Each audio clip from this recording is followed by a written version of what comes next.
The scene opens in a prison interview room.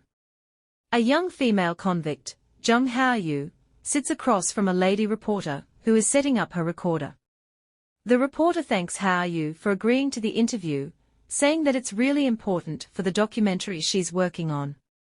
She mentions that, as an ordinary person who has never been involved in scandals or crimes, it's pretty rare for someone like Hao-yu to end up committing murder.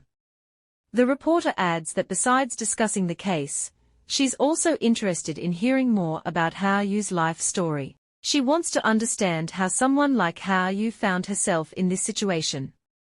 The reporter tells Hao-yu not to worry about time, reassuring her that she can take all the time she needs to share her story. Hao-yu looks up slowly, thinking about where to start. She hesitates and then asks the reporter for some guidance on where to begin. After a brief pause, the reporter suggests starting with Mr. Kang Seo, noting that they were in a relationship for about 10 years. Hao-yu nods in agreement. The reporter, curious, asks about their relationship, assuming it must have been comfortable given how long they were together. But Hao-yu admits that they had a lot of issues, because they were the same age and often ended up hurting each other. The reporter looks surprised by this. After a moment of silence, Hao-yu decides she knows exactly where to begin her story. In a flashback, Hao-yu recalls the summer when she was 20 years old, the time she decided to leave home. She remembers buying an expensive computer for her brother, despite her mom repeatedly telling her not to. Her mom would often come home drunk, and her older brother, who should have been setting a good example, only looked after himself until the last minute. Hao-yu could only attend college on the condition that she'd move out once her full scholarship was confirmed. She thinks about how, over time, things that didn't fit in their rundown house kept piling up, making the place feel even more cramped. She often finds herself thinking that, at this rate, she'll end up as a beggar. That thought used to cross her mind frequently until one day, it hits her hard. She suddenly comes to her senses, realizing she can't keep living like this. She gets her first place by using her emergency savings, a security deposit of 1 million won, and monthly rent of 200,000 won. It's small, but it's hers. A space where no one can scold her or mess with her things.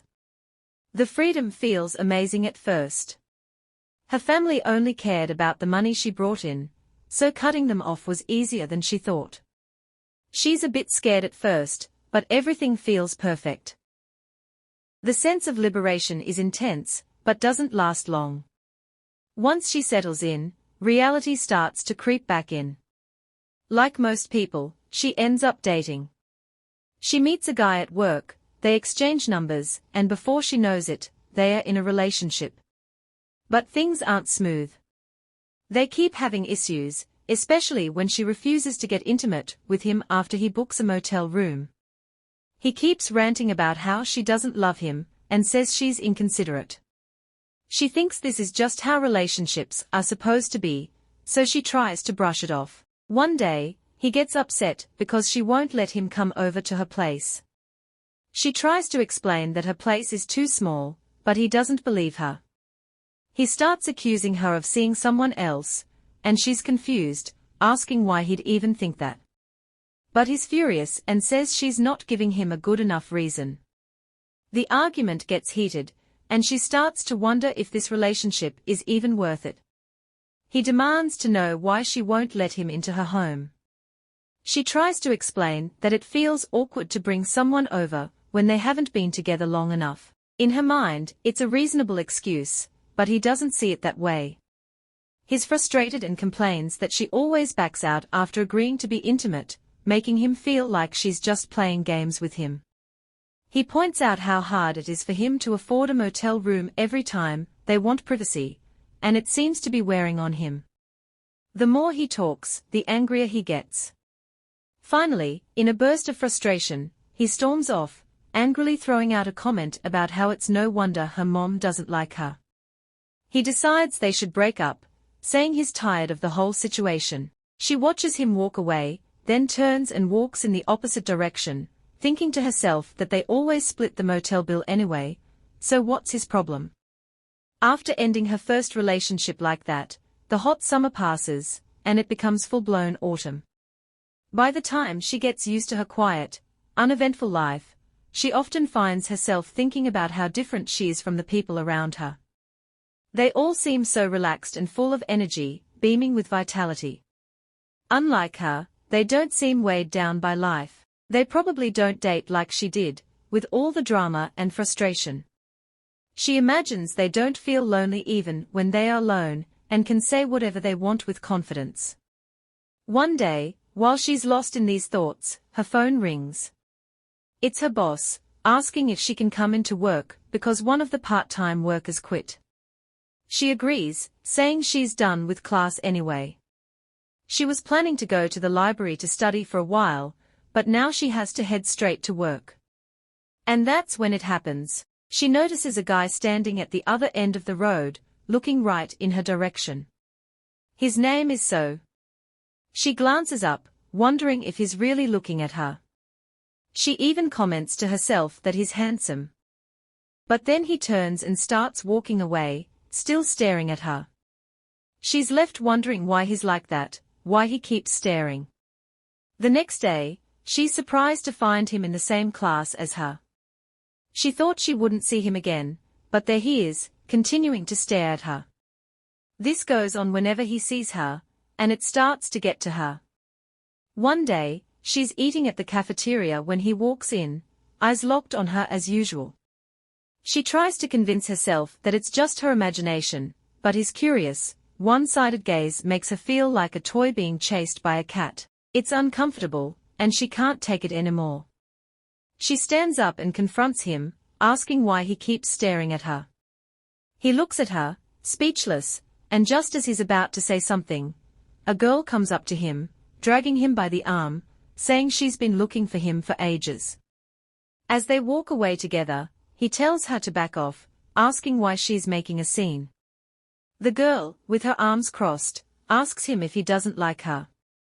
How are you? Watches them go and feels a strange, bittersweet sense of loss. After that, she decides not to pay attention to Seo anymore. One night, she goes out drinking with two of her friends. Choi Ji-yu brings up how hard it's been to hang out with her lately, noting that the end of the semester is coming up, but they hardly see each other anymore. The other friend chimes in, pointing out that Ha-yu is the top student in their class and works multiple jobs on top of that. Choi Ji-yu sighs and says she should take it easy, adding that it feels like they're living in completely different worlds. Ha-yu brushes off the comment, telling her not to worry about it. She wonders why they even want to drink with her, considering they aren't particularly close despite being in the same class. They only exchange pleasantries, so it feels a bit strange to be hanging out like this. Choi Ji-yu then mentions that she's thinking about going on a working holiday next year. The other girls ask why she wants to do that. Ji-yu explains that she hasn't been as successful academically as Ha-yu, and doesn't have many qualifications to build a career. When her mom offered to send her on the holiday, she thought it was a good opportunity she shouldn't pass up. The other friend suggests they should all go on a trip to Europe instead. As they start discussing their plans, Ha-yu begins calculating in her head. She thinks about the cost of living, how much she spent last month, and whether she can afford to cut back on her expenses to save money. She mentally scolds herself for worrying about money in a situation like this, but it's hard to shake off the habit. Even as her friends excitedly talk about their future trips, she can't help but keep her focus on her finances, feeling a little disconnected from the conversation. Suddenly, Choi Ji-yu spots Kang Seo at another table and points him out to her friends. Ha-yu looks up and sees the guy who's been staring at her so many times. She didn't even know his name was Kang Seo. Curious, she asks if he's famous. Her friends are surprised by her interest, not expecting her to care about famous guys. They tell her that he's well known, with a nickname that suggests he always catches people's attention wherever he goes. They even mention that he once turned down a movie role, even though they begged him several times to take it. Choi Ji-yu, wanting to make things more exciting, suggests they make a bet. If Ha-yu can get his phone number, she'll cover the drinks for the night. The other girl thinks it sounds like a fun idea, but Hao-yu isn't thrilled about it. Choi Ji-yu doesn't wait long before she stands up and walks over to Kang Seo's table. After a while, she comes back without his number, but she doesn't seem bothered. The second girl tries her luck next, but she also returns empty-handed. Choi Ji-yu then turns to Hao-yu, urging her to give it a shot. Hao-yu hesitates and tries to protest, but her friends are persistent. They start tidying her up, taking off her glasses and telling her she looks better without them. Even though she feels unsure if he'll give her his number, her friends push her towards his table, leaving her with no choice but to go along with it. She walks up to Kang Seo, feeling a bit awkward, and asks for his number. His friend looks annoyed and comments that all three girls should have come together instead of one by one. Kang Seo, however, just asks for her phone. That's when she realizes she left it at her table. Embarrassed, she offers to go get it, but Kang Seo stops her and suggests she give him her number instead. He promises to give her a missed call so she'll have his number too. Surprised, she quickly types her number into his phone and hands it back to him. He calls her immediately and tells her to check her phone. She thanks him and heads back to her table. Her friends cheer for her achievement, saying she looks better without her glasses. Later, she's in the bathroom, trying to wash her face and clear her blurry vision from all the drinks she had. Suddenly, Kang Seo walks in and spots her. He apologizes, not realizing she was in there. She tells him she's just using the restroom, but he continues to stare at her. Feeling awkward, she apologizes for earlier, explaining that it was just a bet with her friends, which is why she didn't have to pay for the drinks. Kang Seo brushes it off, saying it's no big deal, but he keeps staring at her.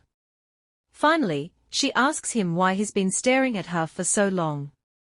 He apologizes if he made her uncomfortable, and says that she looked familiar. He then asks if she went to SAE Han Middle School. She looks at him in surprise, and it suddenly clicks. She asks if he's the person they used to call Kang Seo. Outside the building, she sits by the road, and Kang Seo brings her a drink. He tells her it's okay if she doesn't remember him since he transferred schools shortly after middle school. As it starts to snow and gets colder, she wonders about the time that's passed. She remembers being taller than him back then. Now, she finally understands why he always stares at her. He admits that it's not just because of that, he actually liked her back then. She almost spits out the drink she just took, shocked by his confession. She asks him why he liked her, and he offers her a tissue, saying he doesn't really know, he just did. She thinks it's weird how he says something so embarrassing so casually. He notices she's cold and apologizes for buying something unnecessary. He also comments that her clothes are very thin. She tells him she's fine and insists he doesn't need to give her his clothes, but he takes off his scarf and wraps it around her neck anyway, saying he has to do it. He moves closer to her. She knows she's in a vulnerable state, needing any small kindness right now, and she might be easily swayed. So, she lets him put the scarf on her without much thought. She's drunk, the weather is cold, the scarf is warm, and she thinks maybe it's okay just this once. He then says that his house is right in front of them. She makes excuses to herself, thinking this situation is inevitable. The next morning, she gets dressed and leaves the room while he's still sleeping. She goes back home and starts checking her phone. She needs to get a prescription and wonders if there's any place open since it's already past 1. Her phone rings, and she sees it's an unknown number. When she answers, she hears Kang Seo's voice. She had purposely not saved his number yesterday. He asks her why she left first and why she didn't wake him up. She tells him she wanted him to sleep more since it's a Saturday. He apologizes for what happened the day before, but she says it's okay, thinking to herself that she kind of expected it. Plus, she isn't really in a position to meet anyone new right now anyway. He then asks how someone like her could get along with him. She tries to blame it on the drinks, but he says that's not what he meant. He admits he wasn't prepared for what happened and doesn't have much experience with things like that. He also apologizes for bringing her to his place, saying he worries he might have been too pushy and that she might have come along just because she couldn't refuse. She tells him she doesn't regret it, but she needs to go to the hospital now before it closes. He offers to go with her and asks where she lives. Realizing it might be awkward for her to give him her address, he adds that if she lives around Daehangno, she can just tell him the name of a big building, and he'll wait there for her. They arrive at the hospital, and after waiting for a while, it's finally her turn. She's called up and given her prescription. They direct her to go downstairs to the pharmacy to get the medication. When she sees the price, Kang Seo offers to pay for it. She's surprised by his offer. He then asks if there are many severe side effects from the medicine, and says he'll definitely be more careful from now on. His concern surprises her. Their relationship started without any formal mention of dating, and they ended up being a big part of each other's lives. To celebrate their 7th anniversary, they get matching couple rings. Despite their differences, they are very similar, and being together feels easy. Time flies by, and before they know it, they are in their late 30s. They've had a lot of issues since they started living together, like him leaving cups around the house, not doing the dishes, arguing over which movie to watch, and quarreling a lot. During some of their fights, they both regret ever deciding to live together. Sometimes, they have real arguments that make them stop talking to each other for a while. While lying in bed, she covers only herself with the blanket, leaving him uncovered. This is just how they are. They've reached their 10th anniversary together. As they keep moving forward, they have no idea what challenges might come their way. The next day, after their big argument, they are both getting ready for work. He walks into the room and says he's sorry for what happened yesterday. She responds that he should be sorry because he was in the wrong. He's surprised by her answer because he expected her to apologize too. She tells him she doesn't think she's wrong, so she won't apologize. He wonders how he's supposed to live with someone who's so stubborn. As he's about to leave, she says they should make up before they head to work. He's caught off guard and says it's too sudden, and he can't do it right now. He mentions that it's his first day at work, and he's not sure how long it will take to get to the office. He asks if she'll take the blame if he's late. She questions if he's not confident about being on time, which gets him more fired up. He pushes her onto the bed and starts taking off his clothes, saying she started this and now she has to be ready to lose. After a few minutes, they lie there, both feeling worn out. She's a bit disappointed and says he's acting like he did a great job. He defends himself, saying he's letting her off this time because he might be late. He grumbles about how much he hates going to work and wonders why people even have to work. She agrees, sharing his frustration. They get up and start getting dressed. He tells her that he's going to use the car today. While he's getting ready, she hands him a tie, saying it's a congratulatory gift for his new job. She encourages him to wear it. He gives her a warm hug, thanks her for the gift, and tells her he loves her. At his new workplace, he walks into the office and greets everyone, introducing himself. One of the workers is explaining how things run at the company and comments that they hire people based on their looks. A young woman sits at a distance, seeming uninterested. Later, some of the men are gathered, smoking and talking about the company. They discuss how it has a lot of customers. One of them asks Kang Seo where he worked before. He tells them, and manager Jong mentions that the previous place was known for not letting their workers take breaks. Chief No asks if Kang Seo is better than the others. They continue talking about how different companies compare to theirs. Kang Seo fits in smoothly. One of the men asks him if he works out regularly or if his height and muscles are natural. Kang Seo says they are natural. As they chat, the young lady, Miss Seung-hee, walks by. Manager Jong asks if she's going to get coffee, and she says she is. As she walks away, Chief No remarks that he's never seen her smile while they are working together. He adds that work would be more interesting with some positive energy, pointing out that she's the only female employee. The others tease Chief No, saying he's lecturing again, and wonder what he'll do if she hears them, recalling a time when she caught him gossiping about her. The chief quickly defends himself, saying he's not gossiping. Kang Seo starts to wonder why the company only has men and thinks it's not a good thing. Later that night, manager Shin praises Seo for working hard. He asks if the job is tough, but Seo says it's not that different from his last workplace and adds that having support from his seniors makes it even better. Manager Shin tells him to let them know if he faces any problems. As manager Shin heads back into the building, he tells Seo to come back inside when he's done smoking. As Seo steps outside and is about to light his cigarette, he suddenly feels a hard tap on his back. Startled, he turns around to see an older woman standing there. Confused, he asks why she did that. She sternly tells him that she had warned people not to smoke there again, but no one listens. She then asks if he works in the building, pointing out that smoking in that spot makes the smoke drift into her building. Still surprised, Seo asks who she is. She introduces herself as the owner of the building next door, and explains that the smoking area is actually on the other side. She warns him that if she catches him smoking there again, she'll give him a good scolding. Seo quickly apologizes and walks off in the direction she pointed out. Seo smoked in that spot because it's what everyone else does. How was he supposed to know there's a separate area? His back is still sore from the old woman's hit.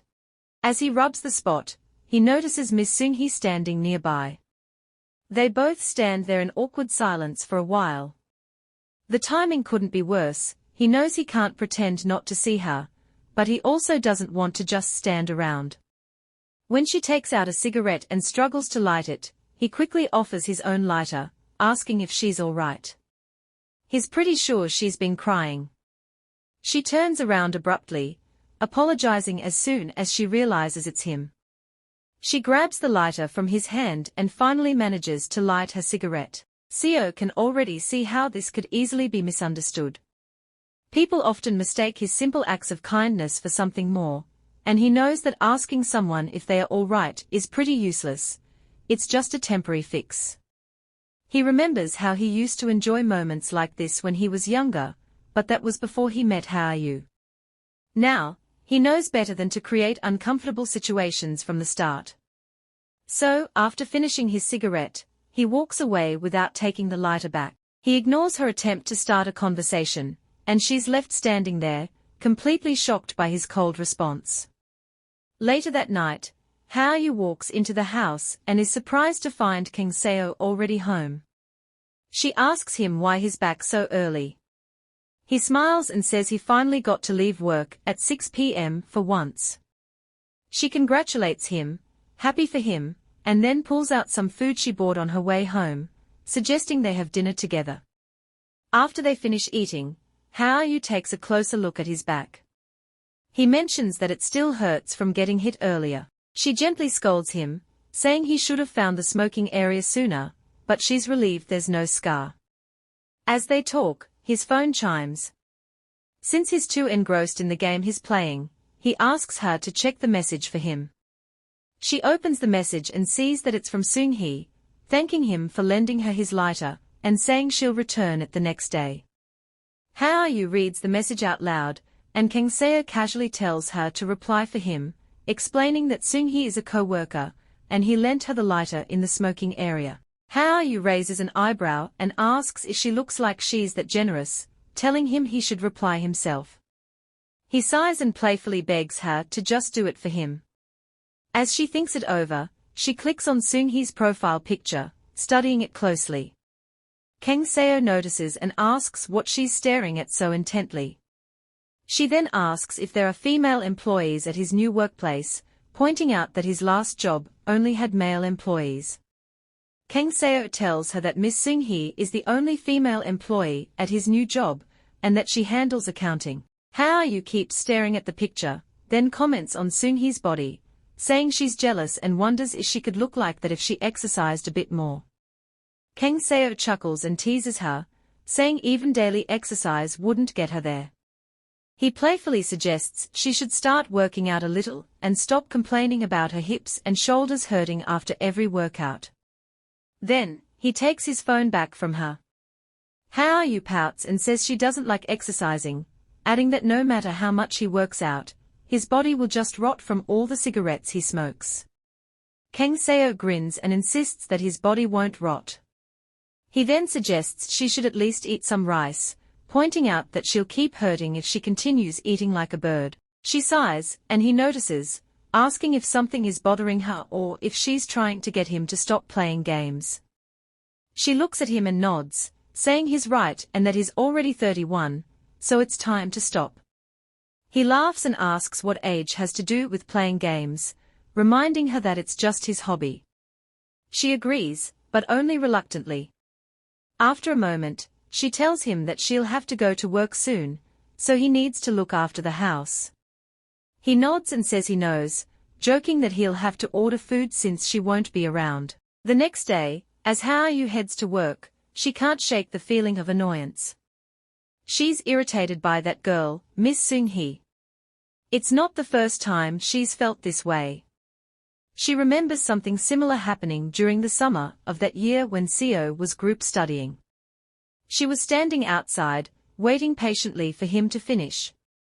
She checks her phone and sees that it's already 9 minutes past 8 p.m. He had told her he'd be done by 8. A few moments later, he finally comes out and asks if she's been waiting long. He apologizes for making her wait and suggests they go grab dinner. She pulls out her phone and finds a nearby restaurant. As they are about to leave, someone calls out, asking if she's Seo's girlfriend. It's a girl named Miss Gaeong, walking toward them with a friendly smile. Seo answers yes, explaining that they had planned to have dinner together. Miss Gaeong looks Hao-yu up and down and comments that she's very tall, admitting she's a bit jealous because she's short. Hao-yu thanks her for the compliment, and Seo chimes in, teasing that he likes tall girls, which is why his girlfriend is tall. Gaeong laughs and says they look good together since Seo is also tall. After exchanging a few more pleasantries, Seo bids Gaeong farewell, and they head off to dinner. As they walk away, Hao-yu notices another girl at the far end of the road, quietly walking away. The memory lingers in her mind, adding to her unease. That strange feeling doesn't just come out of nowhere. Not long after, Hao-yu finds out why.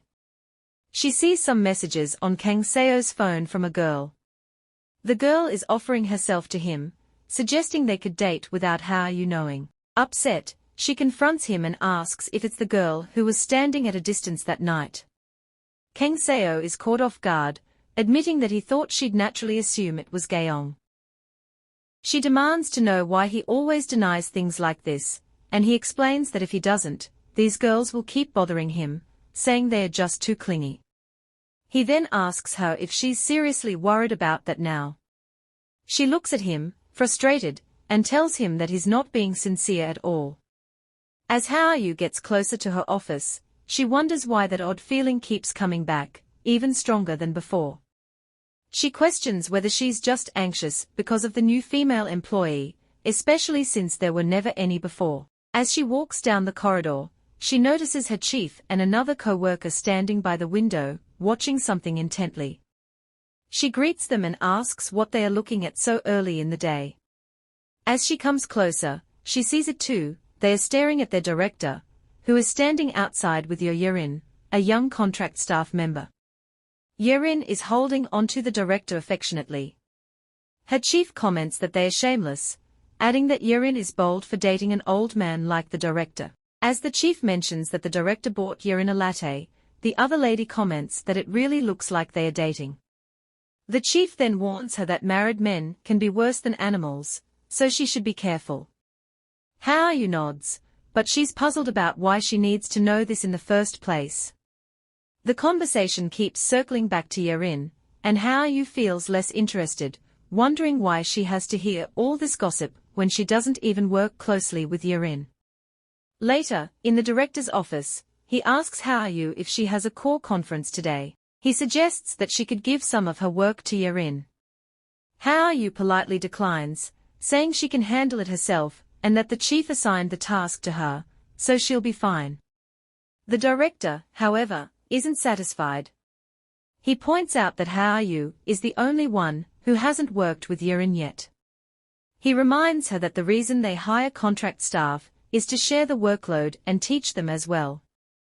He insists that Yerin doesn't have much to do and suggests giving her something easy, at least. Hao-yu wants to object, but before she can say anything, the director raises his voice. He tells her to stop arguing and follow his instructions. He emphasizes that Yerin has complained about feeling shut out and that, as just a contract staff member, they can't let this continue.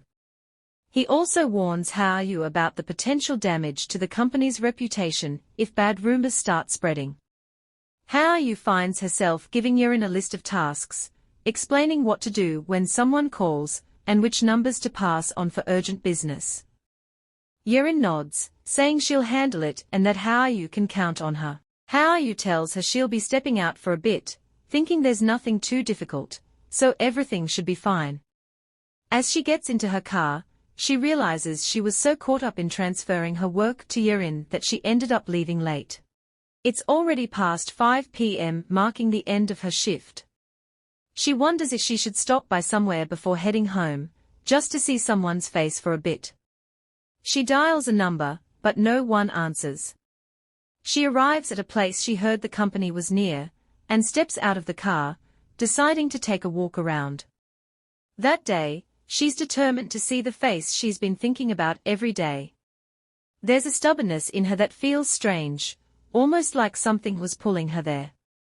Maybe it's because of that nagging feeling, the one that tells her something isn't right. And then, she witnesses something she didn't expect, her boyfriend hugging another girl. At Kang Seo's workplace, it's closing time. He stands up, stretches, and feels a wave of relief wash over him. Finally, some freedom. Hao-yu is heading off on a business trip, and he'll have some time to himself. It's been a while since he's had a break from his packed schedule. As he steps out of the building, he starts thinking about what he'll do with his evening.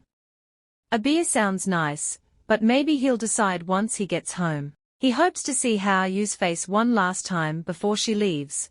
After all, he won't see her for 2 days. As he's walking, Miss Seung-hee suddenly comes running toward him, calling his name. She gets closer but slips, and he quickly catches her, holding her close to steady her. This is the moment when Hao-yu sees them together. He asks Seung-hee if she's okay, and why she was in such a hurry. She explains that she wanted to return the lighter and apologizes for the earlier incident. He's surprised she ran just to return a lighter and tells her she can keep it. Then, he looks up and notices Hao-yu. Without listening to what Seung-hee has to say, he quickly walks away from her. When he reaches Hao-yu, he's taken aback and asks what she's doing there. She tells him she wanted to stop by on her way to the business trip. He tells her it's funny, that he was hoping to see her one more time before she left, and asks how she managed to show up just at the right moment. He mentions that he saw her call, but couldn't answer because he was still in the office. He asks if she was trying to find the company's location and wonders if she came just to have dinner with him. But she's distracted, her attention drawn to Seung-hee, the person she's been feeling threatened by. Noticing that she isn't listening, he asks what she's doing. She snaps back to the moment and asks him to repeat himself. When he does, she shakes her head and says she doesn't have time, which leaves him upset. He tells her he's glad they got to see each other before she leaves and points out that the woman behind her is Miss Seung-hee, explaining that she suddenly tripped. She responds that she knows, she saw everything, and he doesn't need to explain. The next day at the office, she's deep in thought. It's not just intuition anymore. It feels like a confirmation of a theory she's been forming subconsciously. Seo is always surrounded by everyone, while she's the one who ends up standing awkwardly beside him. She thinks about how one day, someone perfect for the job will come along, someone cute, beautiful, mature, loving, and not spiteful. She remembers Seung-hee's profile picture, where it looks like she's holding a puppy. One day, Kang Seo shows her some pictures of puppies, saying they belong to an acquaintance who's trying to separate them. He suggests they take one home. She immediately says no. He asks why she refused without even looking at the pictures. She answers sharply, saying they both have work and wouldn't be around to handle any messes or clean up after the puppy when it sheds its fur. She reminds him that they'd also need to take the puppy for walks and train it to use the potty. She asks if he plans to take a day off to take it to the vet if it gets sick. He tells her he was just making a suggestion and wonders why she's so serious. She replies that he's talking nonsense and says she doesn't want a pet, so he shouldn't bring it up again. He tells her he understands. Now, she feels like she might have been too harsh. She was just worried he might impulsively bring a puppy home. Her phone rings, pulling her out of her thoughts, and she picks it up. A voice asks her if she's in charge of the legal education. She wonders who it is. The caller goes on about why her company hasn't refunded their money, even though the refund period has passed. She explains that it's hard to process the refund because the fault isn't on their side. They continue to talk. She asks how the caller got her number, and the caller says they got it from an employee. She immediately thinks it's Miss Yerin. She tells the caller that if they have any more questions, they should contact the office and not her personal number. Then, she ends the call. She quickly dials Yerin's number to ask why she gave out her personal phone number. Miss Yerin tries to defend herself by repeating the instructions she was given earlier. Hao-yu tells her that's not what she meant and scolds her, saying if she didn't understand earlier, she should have asked for clarification. Miss Yerin apologizes and Hao-yu ends the call, hoping this will be enough for her to understand. At Kang Seo's workplace, it's closing time. Manager Jong realizes he ordered the wrong items, and it's too late to cancel. After Kang Seo points out the mistake, Manager Jong asks if Seo can find someone else to supply the goods. Seo is surprised and says it's too sudden, and means he'd have to work overtime. Manager Jong begs him, saying he's already doing a great job. Seo replies that he has some weaknesses, and refuses to look at Jong's face, because it's hard to turn him down. Manager Jong is persistent, saying it's just this once. He explains that today is his wedding anniversary, everything has been booked, and he doesn't want to be late like last year because his wife will be mad. Seo still refuses, and Manager Jong is surprised at how firm Seo is. Finally, Manager Jong offers Seo a restaurant coupon in exchange for his help. Seo looks at it. Later, Seo has been convinced to work overtime. He looks at the meal coupons and can't believe he was tricked. He thinks it's okay because he wants to go somewhere nice this Christmas, and he thinks Hao-yu would like it too. Meanwhile, across the office, Miss Seung-hee is also working overtime at her desk. Seo wonders why he didn't mention that he and Seung-hee have been dating for 10 years. He thinks he doesn't need to share such personal details. As he looks at his work and feels confused, he decides to ask his senior for help. Seung-hee watches him in silence. Seo calls Manager Jong to clarify something, and Jong thanks him for agreeing to work overtime, saying that he didn't have to argue with his wife because of it. Seo feels happy and tells Jong that he'll ask for a favor in the future. When he gets to his desk, he sees a note from Seung-hee. The next day, in Hao-yu's office, her director comes over and asks her what happened with Miss Yerin that made her cry. Hao-yu is surprised and wonders what he means. He tells her not to take out her frustration on others by being rude. Hao-yu remembers scolding Yerin the day before but didn't realize Yerin was so upset. She explains to the director that she was just following his instructions by assigning the job to Yerin, and doesn't think she should be criticized for it. The director tells her not to take it personally, and that he's just giving her a warning. Hao-yu glances at Yerin across the office, and Yerin quickly lowers her head. Later that night, Hao-yu lies in bed feeling down. Seo walks in and asks her what's wrong. She tells him it's just work stuff, and to not worry about it. Seo lies down beside her, and says she always seems like something is bothering her, but never talks about it. Hao-yu explains that talking about work problems doesn't fix anything. Seo then asks if she ever felt the same way when he talked about his work. She says it's not that she hated hearing about his work. Seo says he feels the same way. Seo suggests they have a drink or some beer like they used to. They get off the bed, and Hao-yu tells him about what happened at work earlier. Seo gets upset and wonders why the director acted that way. He asks if anyone else had anything to say, and Hao-yu says no, that it felt like everyone just expected it to happen. She mentions that she's never worked with Yerin before, so she's not sure what to do. Seo gets even angrier, and says they need to be taught a lesson. Hao-yu feels like Seo's reaction is getting out of control. He says he's getting more and more upset about what she just told him. Then a call interrupts them, and Hao-yu answers it, wondering who is calling so late. She sees it's her mother and hangs up quickly, annoyed that her mom keeps finding her number. She wonders how her mom keeps getting it. Seo tries to talk to her, but she won't listen, saying she's told him before that she doesn't get along with her family and has no plans to contact them now or in the future. Seo is left speechless. Hao-yu feels like she overreacted again. It's odd that, after 10 years, she still knows nothing about her family. She wonders if she should talk about it now, but then remembers what her ex-boyfriend said about her behavior being why her mother hates her.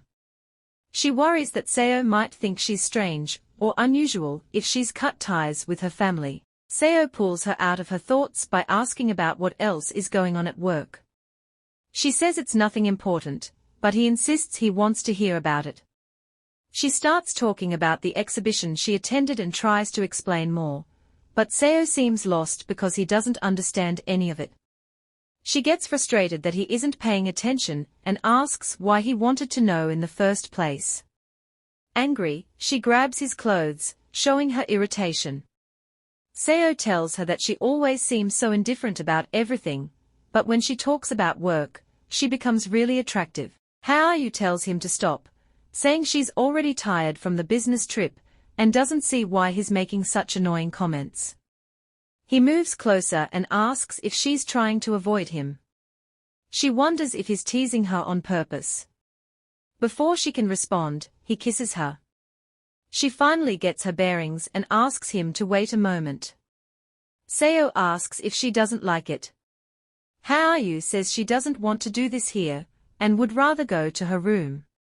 Every time this happens, he comes at her like an unstoppable wave, making her forget everything else. She feels like sand being swept away, just waiting quietly.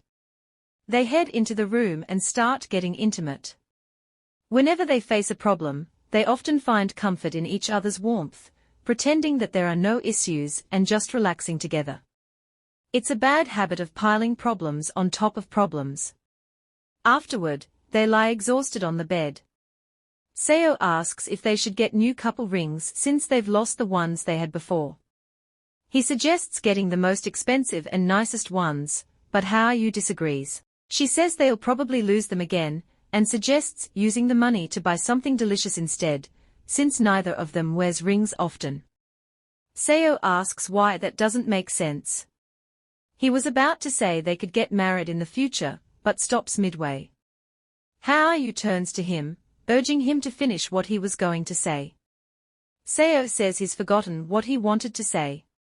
Hao-yu teases him, asking if he's already at the age where he forgets things and wonders why he seems to be the only one getting older. She tells him she ordered some supplements and advises him to start taking them the next day, noting that they are good for memory too. As she turns to sleep, Seo watches her quietly, lost in his thoughts. He reaches out and gently touches her head. Even though he frequently moves to new places and meets new people, he's often talked about, mostly for his looks. Even with all this attention, he feels something is missing. Despite having everything around him, he feels empty. Eventually, when everything is taken away, he realizes he's left with nothing, which creates a deep sense of fear. In his 20s, Seo struggles with a deep sense of emptiness. He's at a school park when a notification pops up on his phone.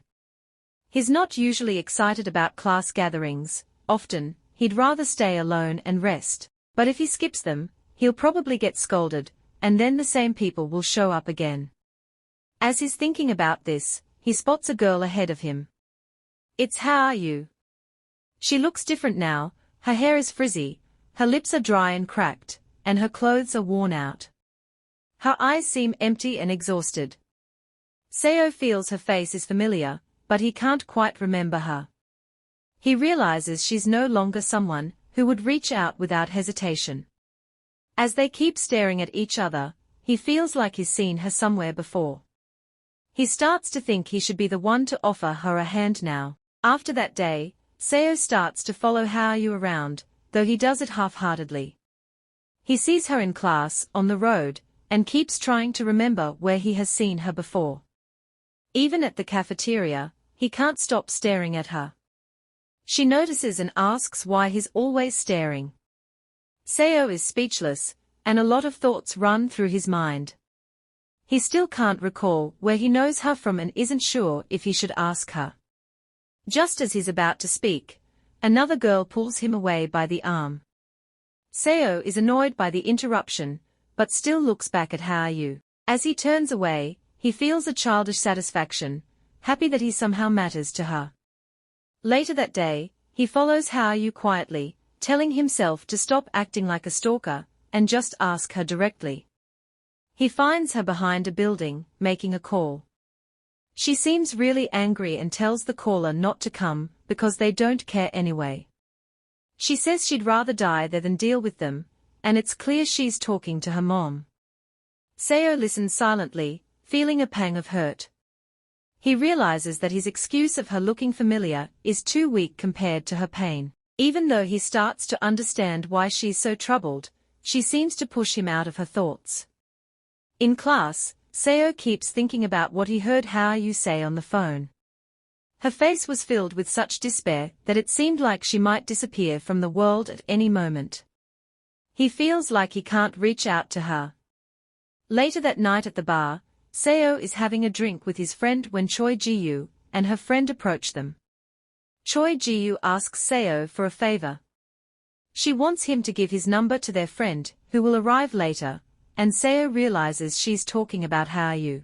Even though she looks so peaceful while she sleeps, he often feels like she's so delicate she might shatter like glass. Flashback to 16 years ago.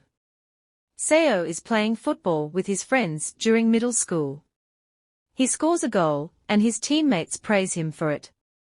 The coach from the other team and others also say he is really good. Seo has a nickname, the Little One, because of his short height. He thinks to himself that soccer isn't about height. As they head back to class, Seo sees some girls chatting about the soccer game in the hallway. One of the girls mentions that another boy was cool in the game. Seo passes by and wonders why they are praising the other boy when he was the one who scored all the goals. The girls are talking about Seo, mentioning how short he is and comparing him to something small. They think it's better for tall guys to play soccer, and say short people look funny when they play. Hearing this makes Seo feel really bad. As he walks sadly down the corridor, he runs into young Haoyu coming out of a teacher's office. They stare at each other for a moment. She's taller than him, and he feels a bit intimidated by her height. Someone calls Seo, asking him to join them at the cafeteria. He quickly turns and leaves. As he walks away, he makes a comment about her height, only to realize she's still watching him. This makes him feel very uncomfortable. He struggles with a height complex during puberty. Back then, they were just 14 years old. During a dodgeball game, the trainer asks the students to pair up, with one boy and one girl. Seo doesn't like this idea.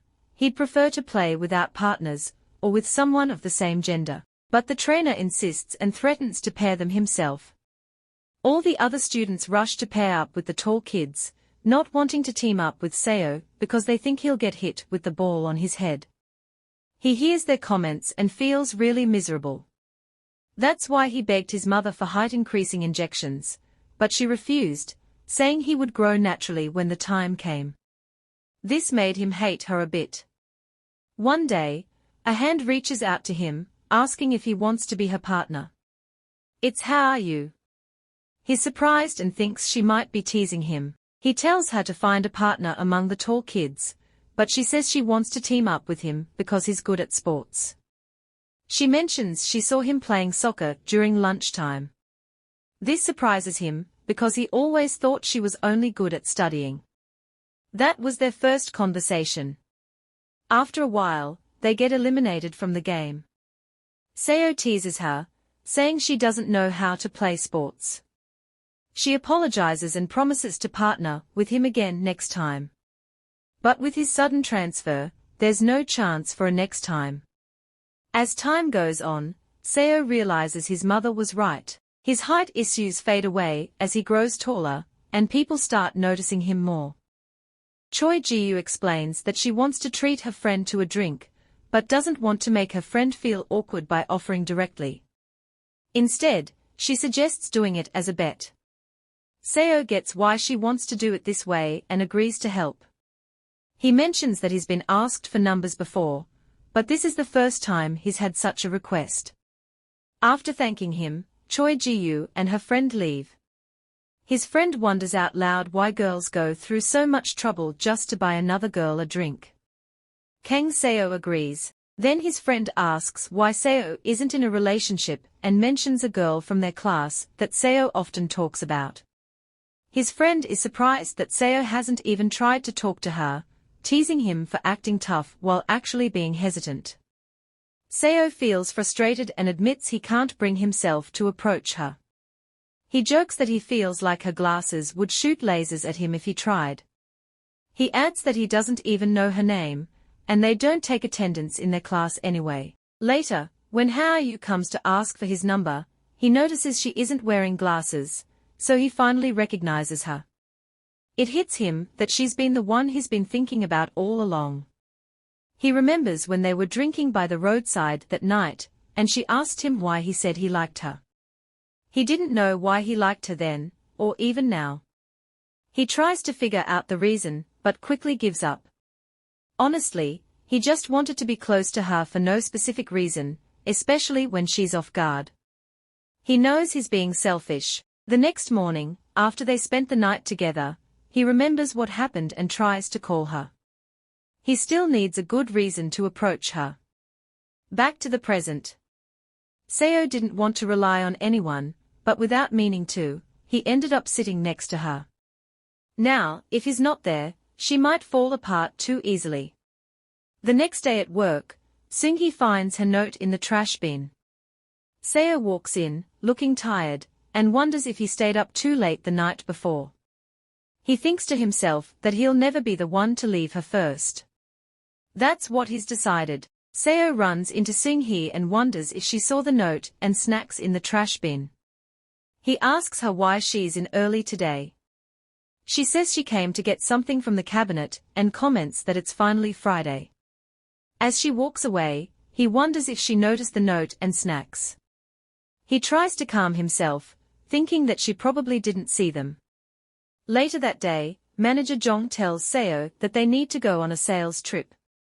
Seo sees another employee trying to help Seung-hee, and the manager gets angry, saying the employee should leave the box for Seung-hee to carry since it's not heavy. The employee replies that the manager is nagging like a woman, and the manager scolds him for being lazy and clumsy.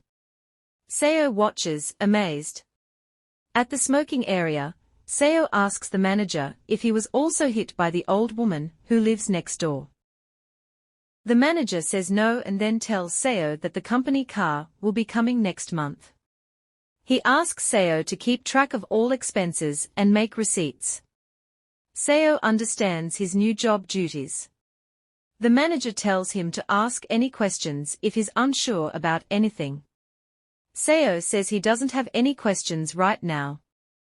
The manager continues with his instructions and advises Seo not to get involved with the female employees, mentioning that he doesn't like it when things get noisy. Seo feels the manager is being too conservative, but he doesn't think so. He comments that the manager seems to dislike Seung-hee. The manager asks if it's that obvious, and Seo asks why he dislikes Seung-hee. The manager says he doesn't like her behavior. He adds that he hasn't had a direct conflict with her and that he's married, but he just doesn't like her attitude. Seo tells the manager not to be too hard on her, pointing out that it's tough working in a male-dominated company. He then asks if the manager has feelings for Seung-hee, but the manager says he has a girlfriend. Meanwhile, Seung-hee overhears their conversation while she's drinking her coffee. Later that evening, after a meeting with Director No, Seo returns to his desk and notices a coffee cup there. He wonders who left it and asks his senior, who's passing by, if they know who put it on his table. The senior says he doesn't know who left the coffee, as he just came in too. He asks if Seo bought it and forgot about it, since that happens to him sometimes. Seo doesn't think that's the case. Meanwhile, Seung-hee is sitting quietly at her desk. At closing time, Seo walks out of the building, and the manager wishes him a happy weekend. As Seo walks down the street, he's still holding the coffee. He doesn't know what to do with it. He doesn't want to throw it away, because it's new and still hot. He's unsure whether to take it because he doesn't know who gave it to him. He remembers a time in college when he drank something someone left at the library, and got into trouble because it had sleeping pills in it. So, he decides to throw the coffee away. Just as he's about to do that, he hears a voice telling him not to throw it away.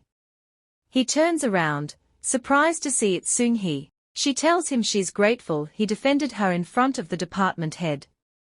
She says if he throws it away, she'll be disappointed.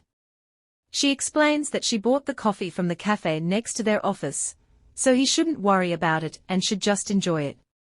Seo promises to drink it. Seo and Hao-yu are sitting in a diner. He chats with the owner, who says it's been a while since he last visited. Seo explains that he's been busy with his job change. They exchange some pleasantries while Hao-yu stands quietly by his side.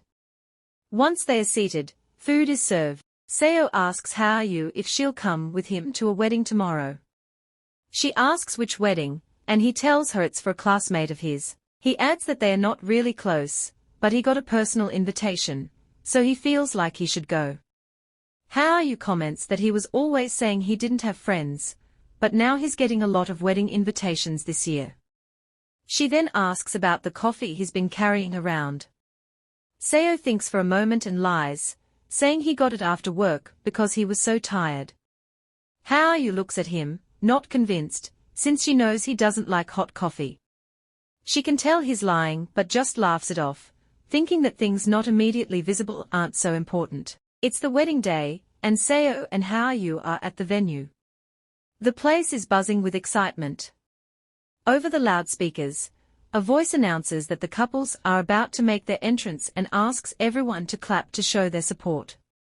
Hao-yu and Seo are sitting at a table together, and Hao-yu's phone suddenly rings with a number she doesn't recognize. She decides not to answer it and lets it ring. As the couple start marching down the aisle, Seo and Hao-yu join the crowd in clapping. Hao-yu comments that the couples look beautiful, and Seo agrees with her. At that moment, it feels like they've made some kind of unspoken promise to each other. Even though they haven't talked about marriage directly, there's a sense of commitment between them. Hao-yu feels nervous about her own background, which makes her think of herself as a potential bride. Seo, meanwhile, is afraid of being turned down by her if he ever brought up the topic. When the food arrives, they both complain about how expensive weddings are these days. They also remember that they need to buy gifts for the couple. Seo takes a bite of his food and immediately thinks it's a waste because it doesn't taste very good. Hao-yu tries her dish and thinks it's just okay. Seo glances at her and decides to offer her some of his food, trying to convince her that it's delicious. Hao-yu initially refuses, saying that she's never enjoyed anything from him before. Seo insists, telling her that if the food isn't good, she can hit him with a sledgehammer. Hao-yu finally agrees to try it. After taking a bite, she scrunches up her face in disappointment, because it still doesn't taste good. Seo laughs and teases her, saying she looks funny making that face. Despite her disappointment, she can't help but laugh along with him. Hao-yu gets really annoyed, but Seo quickly tells her he's just kidding. She tries to hit him playfully, and he apologizes. Then he remembers something he wanted to tell her earlier, but had forgotten. He tells her that their 10th anniversary is coming up on Monday. Hao-yu thinks it's not a big deal and wonders what he wants her to do about it. Seo says he got her a gift, but she doesn't seem interested in taking it. As they are arguing about it, someone approaches from behind. The person asks if he's Kang Seo. Seo turns around and sees a young man, who introduces himself as Moon Jae-yun. They were classmates back in school. Seo stands up, and they greet each other, exchanging pleasantries. It turns out they haven't seen each other since they graduated from high school. Seo introduces Jae-yun to Hao-yu. Jae-yun offers his hand for a handshake, and Hao-yu hesitates for a moment before shaking it. She didn't realize he wanted to shake hands. Seo asks Jae-yun if he'll stay to eat, but Jae-yun says he has another friend's wedding to go to. He just wanted to say hi because he recognized Seo's face. They agree to catch up another time. After Jae-yun leaves, Seo tells Hao-yu that Jae-yun was in his class back in school, and has changed so much that he barely recognized him. Hao-yu tells Seo that she didn't realize Jae-yun was close to the groom. As Jae-yun walks away, he keeps glancing back at them, as if he's not quite ready to leave yet. It's Monday at Hao-yu's workplace. She's outside with her chief, who is looking out at Yerin, who is standing by herself, crying. The chief wonders why Yerin is acting this way, especially since it's so cold outside and she isn't dressed warmly. The chief says she can't stand Yerin and tells Hao-yu to go and calm her down. The chief explains that Hao-yu is the least awkward among the staff, and that Yerin was a junior from her school. She says she doesn't want to deal with Yerin herself, so she asks Hao-yu to take care of it because it's embarrassing for people from the other building to see Yerin crying. Hao-yu looks at her chief, thinking that even though they went to the same school, she and Yerin were practically strangers. She walks over to Yerin and tells her it's too cold outside and that they should go back inside the building. Yerin responds that she doesn't want to go inside because she's embarrassed with people walking by and seeing her cry. Hao-yu wonders why Yerin thinks people aren't seeing her outside. Hao-yu then asks Yerin why she's crying. Yerin explains that her boyfriend has been telling small lies lately, and that it seems like he likes someone else more than her. Hao-yu feels she shouldn't have asked about it because the information sounds very personal. She starts to worry that she might get into trouble for prying into Yerin's private life. Hao-yu's mind drifts back to the day Seo told her he had bought the coffee. She wonders why that memory comes up now. She looks at Yerin and says that it must be really hard for her. She reminds Yerin that she's still young and has a bright future ahead, so she shouldn't worry too much. Yerin replies that she likes her boyfriend a lot. She says that it feels like he might be interested in someone else, and she's starting to think it's more than just a feeling, maybe it's her intuition. She apologizes, saying she's so frustrated that she can't focus on her work properly. She also apologizes for getting Hao-yu in trouble with the director last week, explaining that she didn't explain herself well. Yerin admits that she knows people at the office don't like her, and that she's feeling lost and frustrated. Hao-yu looks at her, speechless. She realizes she thought she could just stay out of it and not get involved. Hao-yu offers Yerin the coffee she just bought, telling her she'll get another one for herself. She reassures Yerin that work is a place where she can learn and improve step by step. Hao-yu adds that she's not trying to make any assumptions about Yerin's boyfriend, but there's no solid proof that he's with someone else. She tells Yerin not to be too sad and encourages her by saying that since she's a good person, she'll eventually meet another good person in the future. Haoyu's words of encouragement lift Yerin's spirits, and she stands up, heading back inside with a smile. Seeing Yerin go inside makes Haoyu feel like she's done enough for now. She decides to go get another coffee. As she tries to walk, she feels pain in her shoes.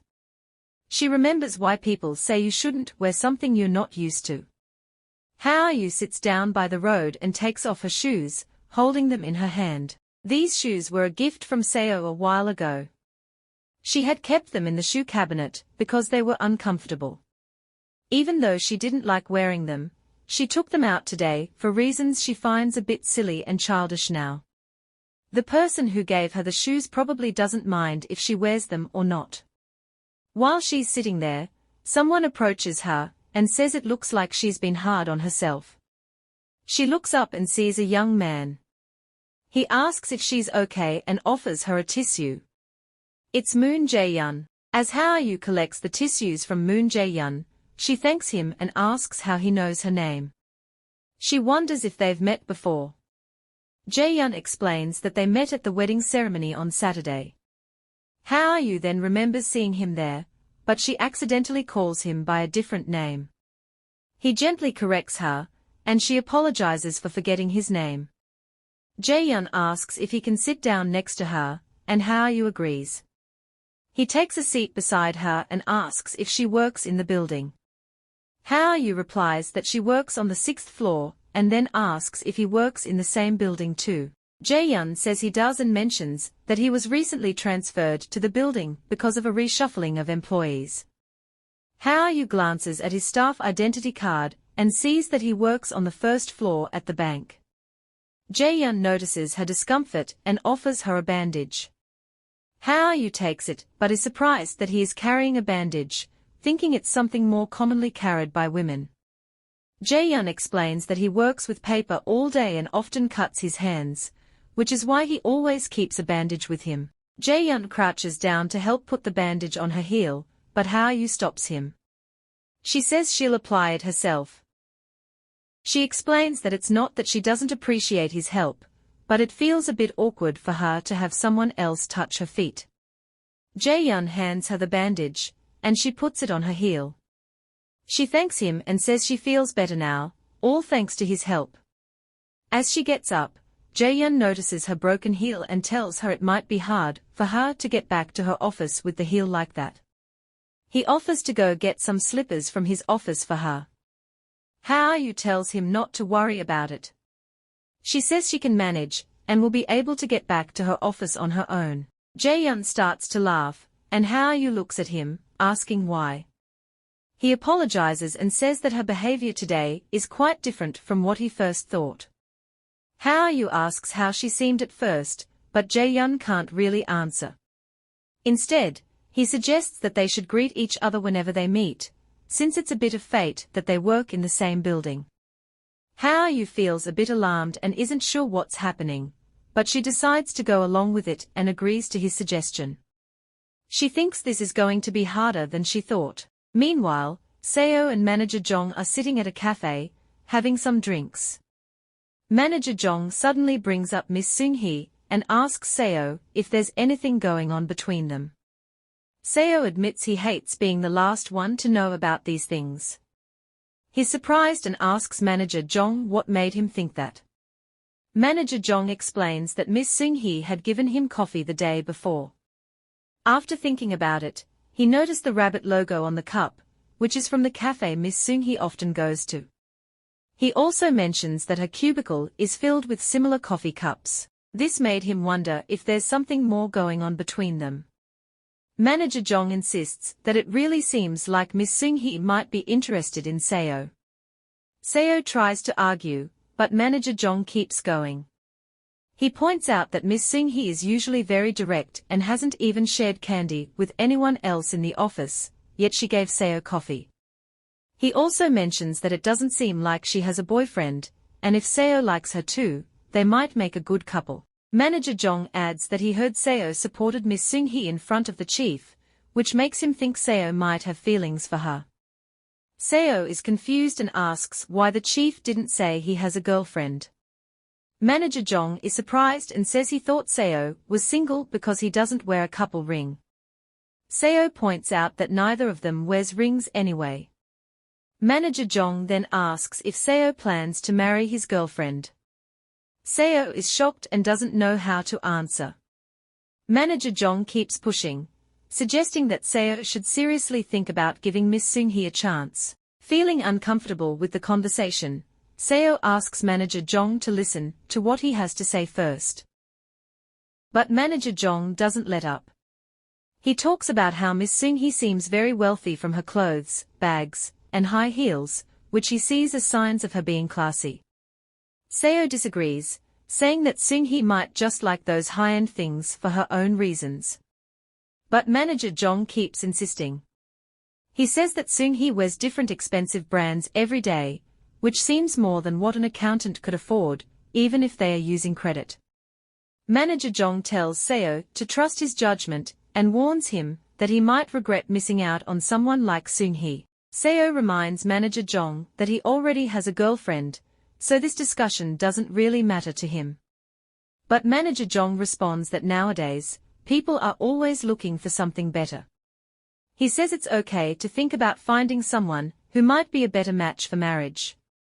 Manager Jong points out that Seo is at an age where marriage is becoming more important. He says Seo might feel guilty about his girlfriend, but marriage is a real possibility. He also mentions a company myth that if an accountant and a salesperson date in the office, they'll end up getting married. He urges Seo to give dating Seung-hee a try for now. Later that evening, Seo is sitting alone in the smoking area, thinking about his chat with Manager Jong. It's not like he's never thought about marriage before. He has always thought about it. He imagines promising to be together for the long haul in front of many people, making their future together feel natural and expected. He thinks about asking each other about their day, caring for the little things they like, and how it wouldn't be too different from how they are now. But because of that one phone call, he's now overthinking things. He's worried that if he brings up marriage too soon, she might push him away. He doesn't want to risk breaking up, which isn't what either of them wants. He feels frustrated and uneasy, like he's walking on eggshells, and he doesn't like this feeling at all. Sometimes, Seo feels a bit angry about all this. He doesn't want to deal with it right now. Nearby, he hears someone making a call. It's Seung-hee. She's telling the caller that she's only 28, and doesn't plan to leave the company. She mentions that she's not seeing anyone at the moment, but clarifies that being single doesn't mean she's against marriage. She just wants to take her time and get to know someone before making a commitment. Seo recognizes her voice and feels a bit guilty for eavesdropping. Seung-hee goes on, saying she's not rushing to move out or start dating right away. She tells the caller she'll think about their suggestion and talk more about it at home before ending the call. Seo comments that her family seems strict. Seung-hee agrees and talks about how her mom is always worried, even though she herself smokes cigarettes sometimes.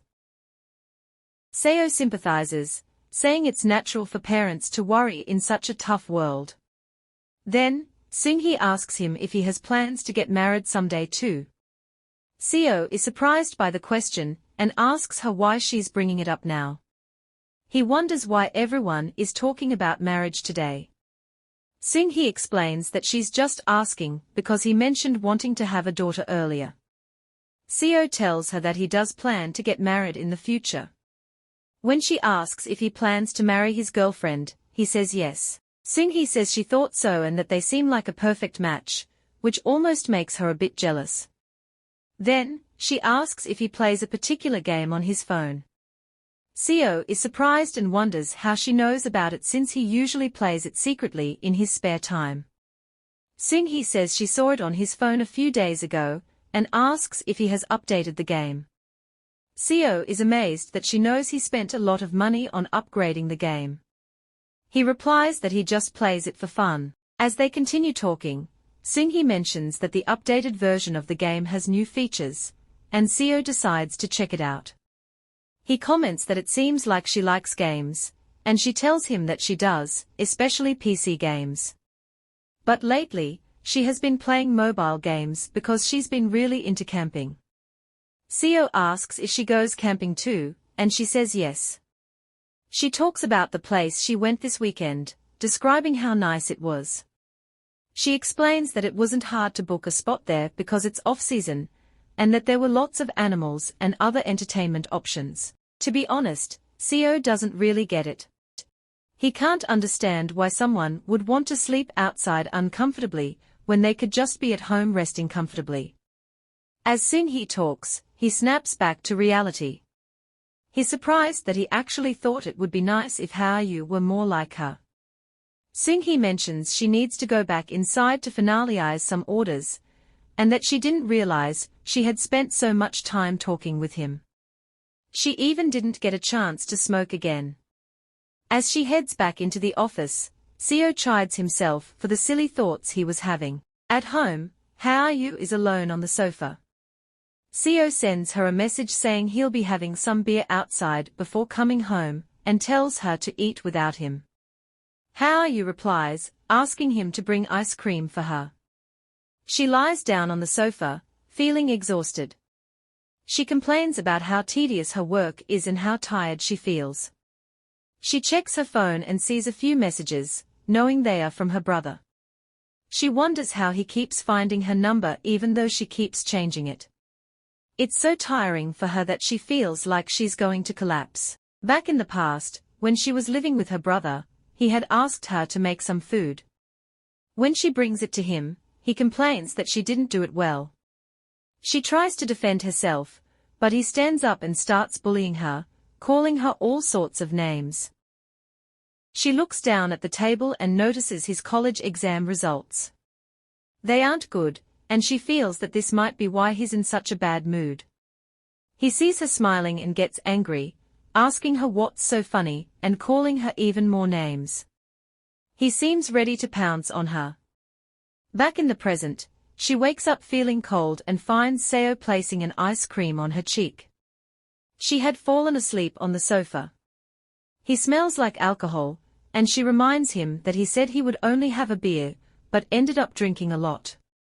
He defends himself, saying he deserves to drink after working hard for so long. She suggests they go to bed since it's so late. He asks if she isn't going to have the ice cream, mentioning that he bought her favorite flavor, and that there's a lot of it on the table. She wonders why he got so much. He insists that she should eat the ice cream since she didn't have dinner. She says it's too late for that, but he insists she should eat it or he won't go to bed. Finally, she agrees to have the ice cream. As she takes the ice cream, she asks Seo why he drank so much when he knows he has to go to work tomorrow. He says it's fine because he's never been late to work after drinking. While she eats, he asks if it tastes good, and she says it's considerate. He then asks if it's special because he bought it. She replies that it's the same as usual, so there's nothing different about today's ice cream. Seo gets a bit upset, and says all she needs to do is thank him. She finally thanks him, but he doubts it's sincere, so she has to convince him that she really is grateful. Seo then asks her to praise him, and she jokes about whether she should roll on the floor for him. He reaches out and takes her hand, saying he doesn't mean things like that. He looks at her with a pleading expression as he holds her hand. She asks if he ever gets tired of her, noting that he's still the same after 10 years. He picks her up and carries her to the bedroom, asking her what she means by that. He tells her that she's electrifying and every moment with her is refreshing. When he puts her down on the bed, he asks why she'd say that if she's not tired of him. She tells him no and wonders why he's acting this way, saying it wasn't a serious question. She also reminds him not to get on the bed with his outside clothes on. He asks why she says things like that if she's not bored of him, and she just stays silent. A few hours earlier, Seo is at a cafe with his friend, having a drink. He's talking about how his colleagues see him. His friend asks why Seo hasn't mentioned that he's been dating Hao-yu for 10 years. Seo says he didn't see any reason to share that information. He explains that people might feel burdened by it and points out that he's also never said he doesn't have a girlfriend. His friend tries to cheer him up, saying that all relationships go through rough patches. He adds that when there's no chance to break up, people just come up with excuses instead. His friend suggests that Seo and Hao-yu might be experiencing that too. Seo responds, saying it's odd for someone who's never been in a long-term relationship to give advice. His friend replies that Seo seems smart and jokes that he could even start a class on relationships. He continues, saying it's time for Seo to really think about his situation. He points out that Seo compared Hao-yu to someone else today, which suggests he might be tired of her. Seo disagrees, saying he's never grown tired of Hao-yu. In fact, the more he learns about her, the more he wants to understand her better. His friend doesn't agree, saying Seo must be tired of her in some ways because there have always been walls between them, even after all these years of dating. Back to the present, Seo tells her that their relationship is special. He says it's not easy for two people who are so different to stay together for so long. He mentions that she always downplays their relationship, which makes it hard for him to connect with her. He says she's always on guard, and when she's not, she keeps her distance like she wants to leave. He asks her why she makes him feel like a stranger. She tries to respond, but he interrupts her, saying he'll never leave her and hugs her tightly. That day, he holds her so tightly, with an expression she's never seen before. He looks almost desperate, like he's trying to convince himself of something. The next morning, she wakes him up and offers him a drink. He has a hangover and feels like he might throw up. She gives him the drink, and he asks for something cold, but she insists he drink what she gave him. As he drinks, she asks if he remembers what happened yesterday. He thinks for a moment and then responds with something that doesn't quite match her question. She starts to walk away, saying she shouldn't have asked him about it in the first place. He stops her and asks her to remind him. She says there's no point talking to someone who can't remember anything. He tells her he does remember something, and when she asks what, he says he remembers the inappropriate things he said. He lies back down, and she tells him she's heading to work. She advises him to take an umbrella because it's going to snow. At the office, he tries hard to remember if he did anything wrong last night. He complains that even if he drinks just a little these days, he easily forgets what happened, no matter how much he tries to recall it. He wonders if he's getting old. All he can think of is the intimate moments they shared, but those are just fragments. He remembers telling her he would never leave her. He realizes that was because of his friend's influence. He got so caught up in the conversation that he said things he shouldn't have.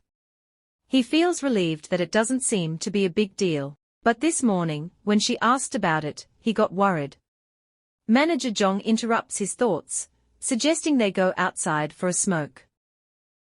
As he stands up, he knows that no matter how many excuses he makes, she'll keep asking the same question. He tells himself to be more careful from now on. He sees the other men smoking where the old lady told him not to smoke. He walks over and asks if it's okay to smoke there. Manager Jong tells him it's fine, because the lady isn't around in the afternoons. He's still unsure, so they suggest he could go to the designated smoking area if he's worried. He decides to go there alone. As he walks away, he wonders why they're leaving him by himself like that. While he's smoking, Seung-hee comes over and says hello. They chat briefly, and he mentions it's pretty rough since it's only Tuesday morning. She says it's nice to see he's adjusting well. She explains that their office has a lot of people hired through public recruitment, so they can be a bit cold to newcomers. He replies that his colleagues have been good to him so far. Seung-hee notices a leaf on his head and points it out. He tries to remove it, but ends up putting his hand in the wrong place. She helps him by getting closer to take it off, but he suddenly ruffles his hair roughly. The leaf falls to the ground. His hair is all messy, and he asks if the leaf is gone now. Seung-hee says yes and points out that he removed it a bit roughly. He quickly tells her he has something to finish up in the office, so he has to leave and hurries inside. Seung-hee wonders why he acted that way. She actually had something for him, a winter camping invitation. Later that evening, after work, Seo walks home in the heavy snow. It's snowing more than he expected, and he regrets not bringing an umbrella like how you told him. Everyone else has an umbrella except him. Suddenly, someone holds an umbrella over him from behind. He turns around and sees Seung-hee. She says it looks like he didn't check the weather forecast, asking if he didn't know it was going to snow. She hands him the invitation, saying she wanted to give it to him earlier, but got another chance now. She explains that it's for a festival that started 2 years ago, and is being held again this year. Since she knows he likes camping, she thought he might enjoy it. There's also a food market, which could be fun. He looks at the invitation and then hands it back to her, thanking her but saying that his girlfriend doesn't like camping, so he doesn't think he'll go. As they stand together under the umbrella, Hao-yu watches them from her car, her mind racing with thoughts. When Seo tells Seung-hee that he won't be able to go, she says it's a shame, because it's a great place for couples. She regrets mentioning it to him. Just as he's about to respond, Hao-yu walks up and asks what he's doing there. Seo is surprised to see her and asks if she came all the way out in the snow just to meet him. Hao-yu explains that she noticed he didn't have an umbrella and left work early after her meeting. She turns to Seung-hee and says they didn't get a chance to introduce themselves the other day. Seung-hee returns the greeting. Hao-yu sees the camping invitation and picks it up. She tells Seung-hee that she must have come all this way just to give it to them. Even though she's not really into those kinds of activities, she says she'll go with Seo. She adds that it might actually be fun. Seung-hee agrees, saying she went last year and had a great time. Seo tells Seung-hee to take care, as he starts to leave with Hao-yu. He notices that Hao-yu gives Seung-hee a quick glance before they go. The next day at work, Seo is lost in thought after their board meeting. He can't shake the feeling that something was off with Hao-yu yesterday. She didn't say much, but he's bothered by it. He remembers that she saw him with Seung-hee in front of the office recently. It wasn't how he wanted things to look, but he didn't expect this reaction. Just then, his team leader interrupts his thoughts, asking how work is going. Seo tells him it's manageable, and that his seniors are helping him out. The team leader mentions that a lot of people would be sad if he quit, and that it would be especially heartbreaking for the female employee in the office. Seo is confused by this last comment, but the team leader quickly brushes it off and changes the subject.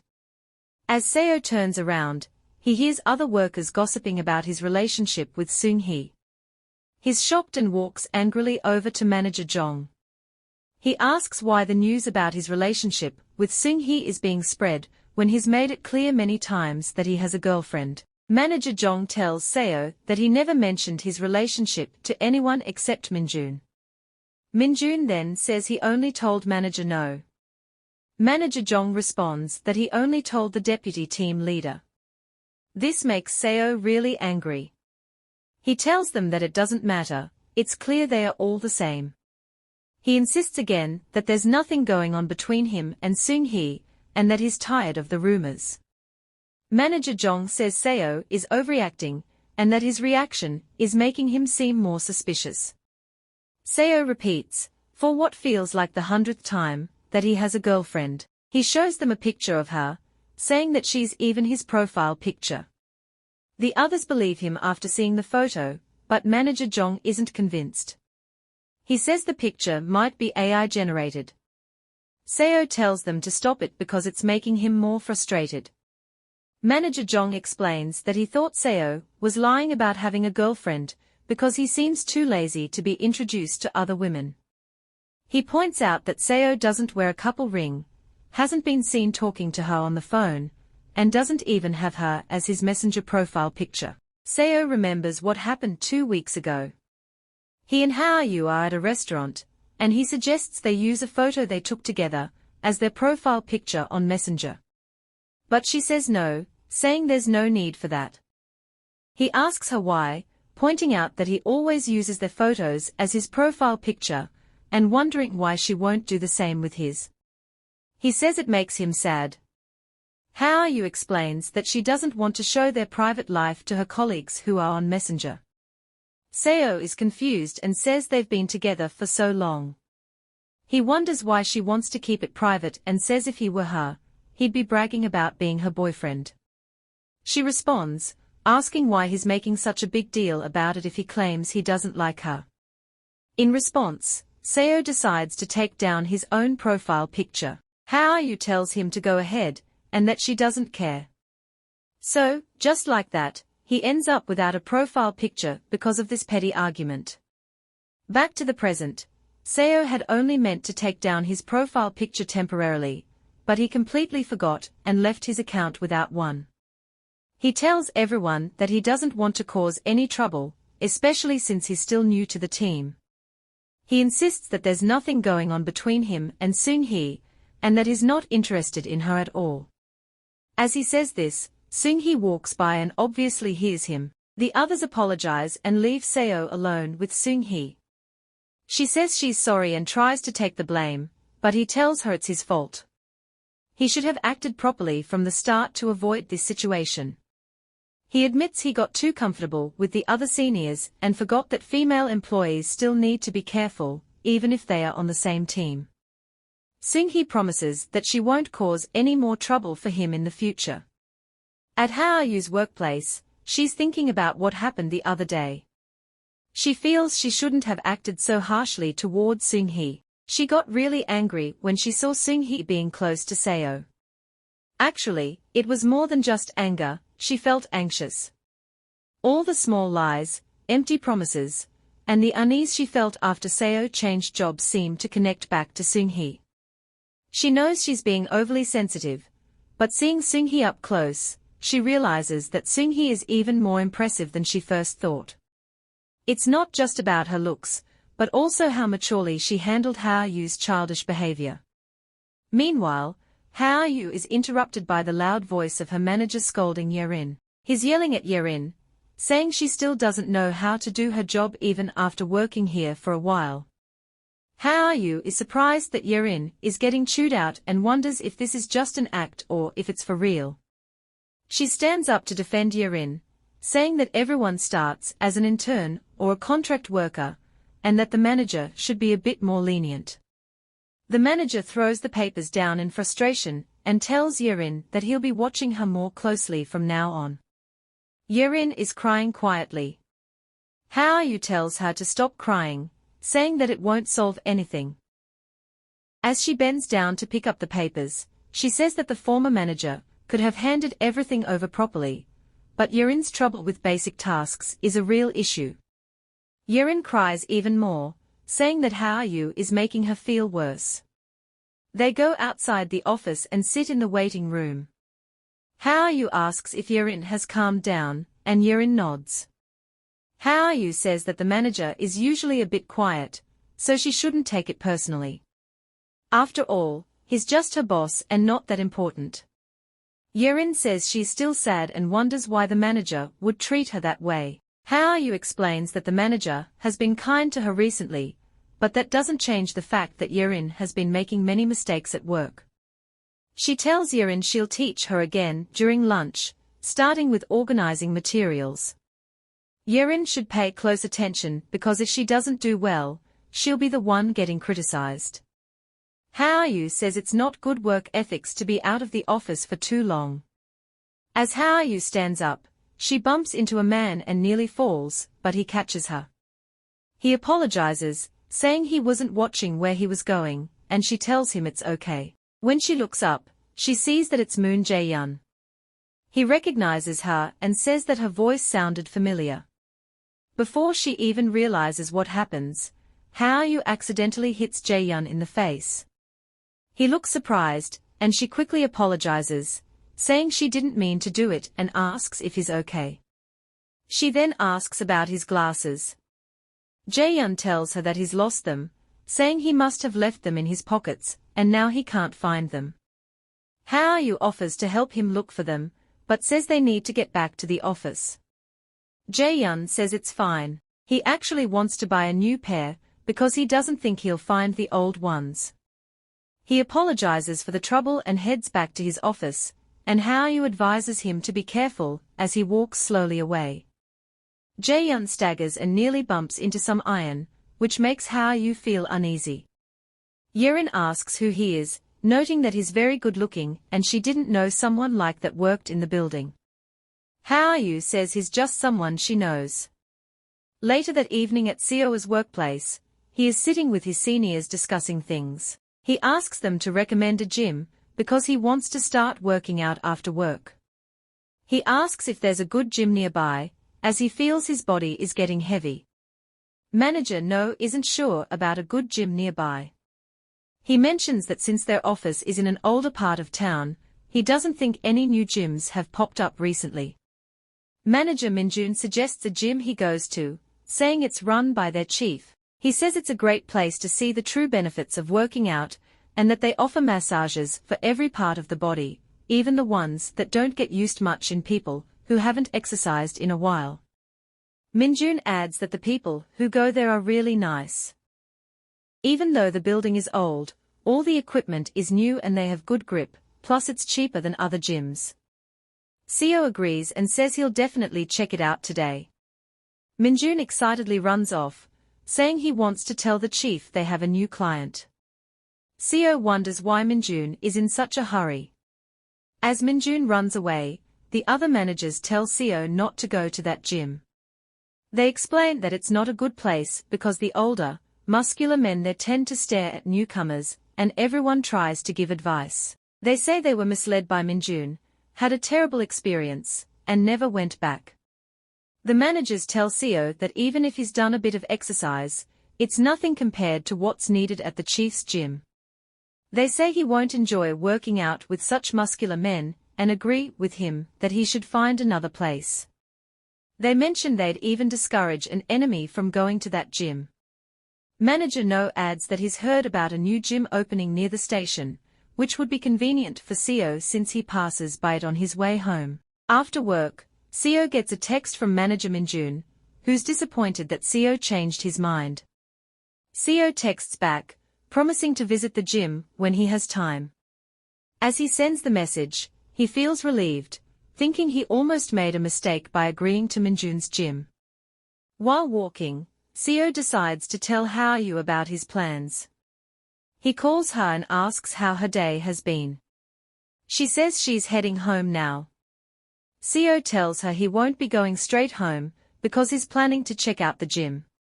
He suggests they have dinner together when he gets back. Hao-yu sounds indifferent, so Seo tells her she needs to eat properly to stay healthy. He also mentions that he knows she doesn't like working out, so he'll handle that part on his own. As he finishes the call, he wonders what Hao-yu would do if she got really sick because she refuses to exercise, even though she's already so thin. At the gym, Seo walks in and is pleasantly surprised. It's nicer than he expected, clean, with good facilities, and all the equipment he needs. He feels happy as he takes it all in. He goes to the counter and signs up for a month. The receptionist thinks he's really handsome. He heads to the workout area and notices an empty spot on a treadmill. Excited, he rushes over and starts setting up. Just then, he realizes he forgot his AirPods. He looks around and sees Miss Seung-hee working out next to him. He wonders why she's here, remembering their conversation from earlier. He decides to focus on his workout, and puts the treadmill on the highest level. As he's about to start running, Seung-hee calls out to him. He slips and falls because of the distraction. People quickly gather around him, asking if he's okay. Seo feels super embarrassed and thinks about asking for a refund. A little while later, he's sitting with Seung-hee, rubbing his ankle. She asks if he's okay and regrets calling out to him. Seo tells her that her call isn't the reason he fell. He adds, surprised, that he didn't know her elder brother runs the gym. Seung-hee says her brother just started the gym, and offers to ask him for a discount for Seo. Seo tells her it's not necessary. He explains that he's embarrassed and doesn't want to come back here anymore. Seung-hee reassures him, saying her brother doesn't have to worry about paying rent because the building belongs to her mother. Seo is surprised and realizes that what manager Jong said earlier was true. Seung-hee asks him to keep this information private at the company, and Seo agrees. She tells him to stay there until he feels better, and assures him that he hasn't caused her any trouble at work. Then, she says goodbye and leaves. When Seo gets home, he announces his arrival. How are you asks why he's so late, and if he showered at the gym. He drops his phone beside her and says no, mentioning that he didn't even get to work out. How are you wonders why he came back so late if he didn't exercise. Just then, Seo's phone beeps with a new message. How are you tells him he has a text and offers to check it for him, as Seo is curious about who is texting him at this hour. How are you looks at Seo's phone and sees that the message is from Seung-hee. She opens it and reads that Seung-hee is checking if Seo is feeling better, and has also arranged for a 1-month discount at the gym. How are you is surprised and asks Seo when he started going to the same gym as Seung-hee. Seo tells How are you that what she thinks isn't right. He explains that it was just a coincidence he ended up at the same gym as Seung-hee. How are you wonders why it had to be Seung-hee, and why he got a message from her at this time. Seo feels that How are you doesn't know why he hurt his leg and thinks it's fair to explain. He tries to explain, but she doesn't really listen to him. Then, How are you asks if he has feelings for Seung-hee. Seo is surprised by her question. How are you says that Seung-hee is interested in him and really wants to go out with him. Seo tries to cut her off before she says more. Seo then asks if he's ever caused a misunderstanding with a woman before. He says he has always handled things before they became a problem for her. He's confused about why she still doesn't believe him if she's never noticed anything wrong before. How are you then brings up the time he bought coffee. She says that he has never bought hot coffee before and tells him he should be better at lying. She explains that when he gave that excuse, she started to worry and felt belittled. She says that was the moment she began to have doubts about him. Seo is really frustrated. He tells How are you that he couldn't refuse the drink because of a personal reason and apologizes for lying. When he stands up, How are you asks him what he's sorry for. She wonders if it's because he couldn't say no to such a simple offer.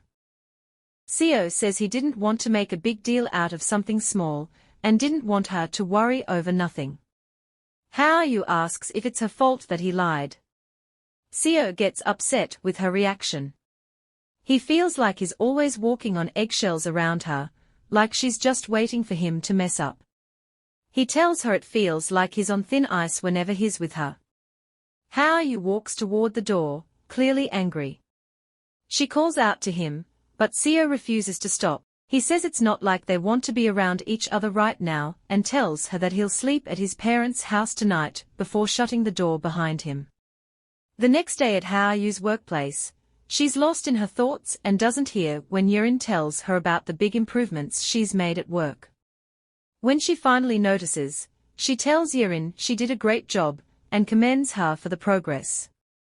Yerin is really happy and says that it's her first compliment at work. She notices that How are you seems distracted and hasn't eaten yet, so she asks if something is wrong. How are you says she needs to talk about something personal. On the rooftop, How are you asks Yerin if it's true that her boyfriend got involved with someone else. Yerin says yes, explaining that her boyfriend never lets her touch his phone, so she kind of saw it coming. How are you realizes that Seo never stopped her from looking at his phone. How are you asks if that's why Yerin broke up with him. Yerin shakes her head and says that they are still together. Even though she knows he's with another girl, she can't bring herself to end the relationship, and she wonders if she's being foolish. How are you reassures her that she's not foolish and understands that ending a relationship like that is tough. Yerin brings up what How are you said earlier about her being pretty and decent. She tells How are you that those words made her think about whether she was too dependent on her boyfriend, and if she was letting his attitude control her life. She decides that she will work on being more independent, and when she feels ready, she will end the relationship.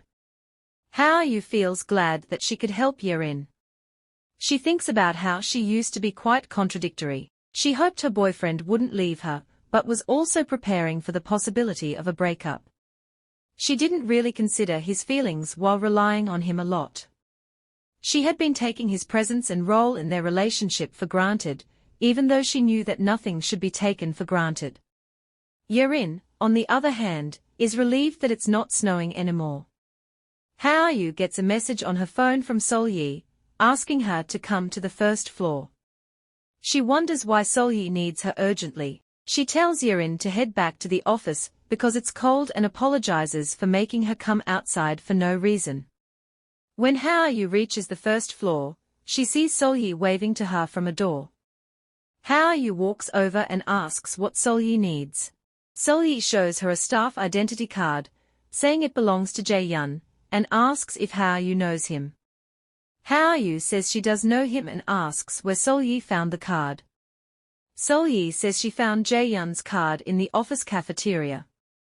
She mentions that Miss Yerin told her that Hao-yu knows Jae-yun, and asks if she knows if he has a girlfriend. Hao-yu responds that she doesn't know, and that they are not very close. She wonders if Sol-yi called her all the way there just to ask that. Sol-yi then asks if Hao-yu can call Jae-yun, and ask him herself. She says she's been keeping an eye on him, and that he's her type. Hao-yu reminds Sol-yi about the work she still needs to deliver, suggesting she should focus on that. Sol-yi promises to finish the work, and submit it if Hao-yu asks Jae-yun for her. Just then, Jae-yun appears from behind and answers the question himself. He says he doesn't have a girlfriend, takes his card back from Sol-yi, and thanks her for holding onto it. He explains that he had taken it off in the cafeteria, and couldn't find it again. When Sol-yi asks how long he's been there, Jae-yun says he could hear everything from his office. Hao-yu feels really embarrassed, quickly tells him that they should leave, and apologizes for the interruption, as she pushes Sol-yi out with her. Jae-yun tells her to wait a moment and hands her a pack of bandages. He says he noticed her right heel was scraped a bit since she doesn't usually wear heels. He encourages her to use the bandages if she wears heels again. She looks at the bandages and wonders how he saw the scrape on her heel. As they walk away, Sol-yi asks if there's something going on between her and Jae-yun. She says Jae-yun's eyes seem to have hearts in them. Hao-yu is surprised by the question, and says she has a boyfriend. She explains that she's only acquainted with Jae-yun, because he's her boyfriend's high school friend. Sol-yi responds that it doesn't matter if Hao-yu has a boyfriend. She says even if someone has been dating for years, they can still attract others as long as they aren't married. She points out that Hao-yu has never shown off her boyfriend, so she doubts whether she really has one. Hao-yu gets annoyed and asks if Sol-yi is implying that she flirts with men. Sol-yi clarifies that's not what she meant. She says Hao-yu is so pretty that many men have asked for her number. Hao-yu, not wanting to continue this conversation, tells Sol-yi to focus on the work she was supposed to submit. She wonders why Sol-yi is wasting time on such irrelevant topics. She walks away angrily, and Sol-yi mutters a curse under her breath. Later that evening, after work is over, Hao-yu is walking through the snow. She wanted to leave right after work, but she got held up by a lot of thoughts. So many things happened yesterday. It's colder than she expected, and she didn't bring her car because of the snow. She doesn't want to take a bus, but calling a taxi feels too extravagant.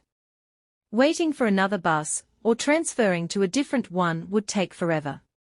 Lost in her thoughts, someone grabs her hand from behind. He asks her why she's so late, and says he thought he might freeze waiting for her. It's Seo. She's surprised to see him there and asks why he's here. He says he wanted to talk to her properly yesterday, but just left, so he came to apologize. She tells him to forget it and hurry up and go, pushing him away. He looks confused and says that he came all the way here, and now she wants him to leave. She keeps pushing him and tells him to go quickly. He says she's being mean, he apologized first, and now she's treating him like this. He says she should at least listen to why he was late yesterday.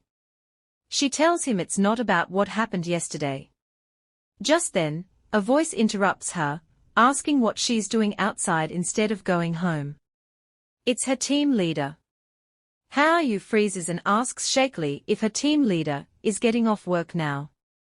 The team leader asks who is with her. As Hao-yu struggles to answer, Seo steps in and introduces himself as her boyfriend. The team leader is surprised and introduces herself as Hao-yu Senior at work. She compliments Seo, saying she thought he was a celebrity. Seo replies, saying that the team leader is also beautiful. The team leader then asks Hao-yu why she never introduced her boyfriend, and Hao-yu stays silent. The team leader says goodbye and leaves. Seo asks her if there's anyone else working late at her office so he'll know if he needs to introduce himself to more people. Hao-yu is upset and shouts at him, reminding him that she told him not to come to her office. He replies that she always goes to his office unexpectedly, so he wonders why he can't do the same. She insists that he can't. He then asks if she's acting this way because she's embarrassed of him, and if that's also why she hasn't updated her Messenger profile. She asks if it makes sense to him, and if he really doesn't know, or is pretending not to know. He's confused and doesn't understand what she's talking about. She tells him he stands out a lot and worries about what will happen if he meets her colleagues like this. Seo asks if it's really such a big deal for him to meet her colleagues, and she says yes. She says it's a problem because he's. She trails off, and he urges her to finish her sentence. She finally says it's because he's too handsome. They fall silent for a moment, and he smiles widely. He asks her to repeat what she just said, holding her hand as she tries to walk away, feeling embarrassed. He insists she repeats it, staying close and bugging her. He tells her it's the first time she's said something like that. She disagrees, but he insists it's the first time he's heard it from her, and he thought he wasn't as handsome as people say. Seo says it finally feels real, and she regrets saying that. He suggests they go home. Back at home, they are in the bathtub together. Seo explains why he came home late the previous night. He tells her he had to go to the hospital because of his injury. No orthopedic clinics were open at that time, so he had no choice. He asks if this clears up the misunderstanding, and if she now knows he doesn't have feelings for anyone else. She says yes, it does. Seo then asks her why she really doesn't want him to meet her colleagues. He says he didn't realize it would bother her so much. As he asks, her mind goes back to a while ago when they first started dating. She had gone to Seo's college for the first time. Everyone around them was staring, but it felt like they were really staring at her. She could almost hear them whispering no matter where they went. Back then, everyone was surprised that Seo was dating her. They said she didn't fit with his looks, that she was too tall, and that they'd probably break up soon. She didn't have much time to be hurt by their comments because she was always busy. Even after 10 years, she still feels awkward introducing Seo to her colleagues. She realizes now that her old insecurities are still lingering, even if she didn't notice them before. Back in the present, Seo asks her again for the real reason why she doesn't want him to meet her colleagues. He says he's not buying her excuse about him being handsome. She explains that she just wants to go to work without drawing too much attention. She worries about how much fuss her team leader will make now that she's seen him. She admits she's really bad at keeping secrets. Seo says that sounds like her, and he teases her a bit. She adds that sometimes she wishes she could be invisible so no one would notice her. Seo jokingly asks if he should just not see her anymore. She smiles and says he can still come over and buy her ice cream while she stays at home. After their bath, Seo helps her dry her hair with the hair dryer. He comments that he wonders how women manage with long hair. She tells him he'd get used to it if he had long hair, but he disagrees. He notices a bandage on the table and asks if she got hurt. She explains that it's from Mr. Jae-yun, who works in the same building as her. Seo asks if she means his old classmate, and she says yes. She tells him that Jae-yun gave her the bandages because her skin got scraped by her heels. She mentions that she's run into him a few times since then. Seo notices the bruises and asks if they don't hurt, saying she should have been more careful. She doesn't want to tell him she got hurt trying to copy Miss Seung-hee's style by wearing heels, so she says she thinks she just wore the wrong shoes. Meanwhile, Seo wonders why Jae-yun was looking at her feet, but decides to ignore it. He starts massaging her legs to help her relax. The next morning, Hao-yu is having a nightmare and murmuring in her sleep. Seo lies down beside her and hugs her tightly, telling her it's okay.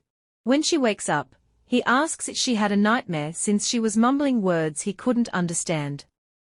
Seeing him almost fully dressed, she suddenly wakes up fully and asks if she overslept and why he didn't wake her up for work.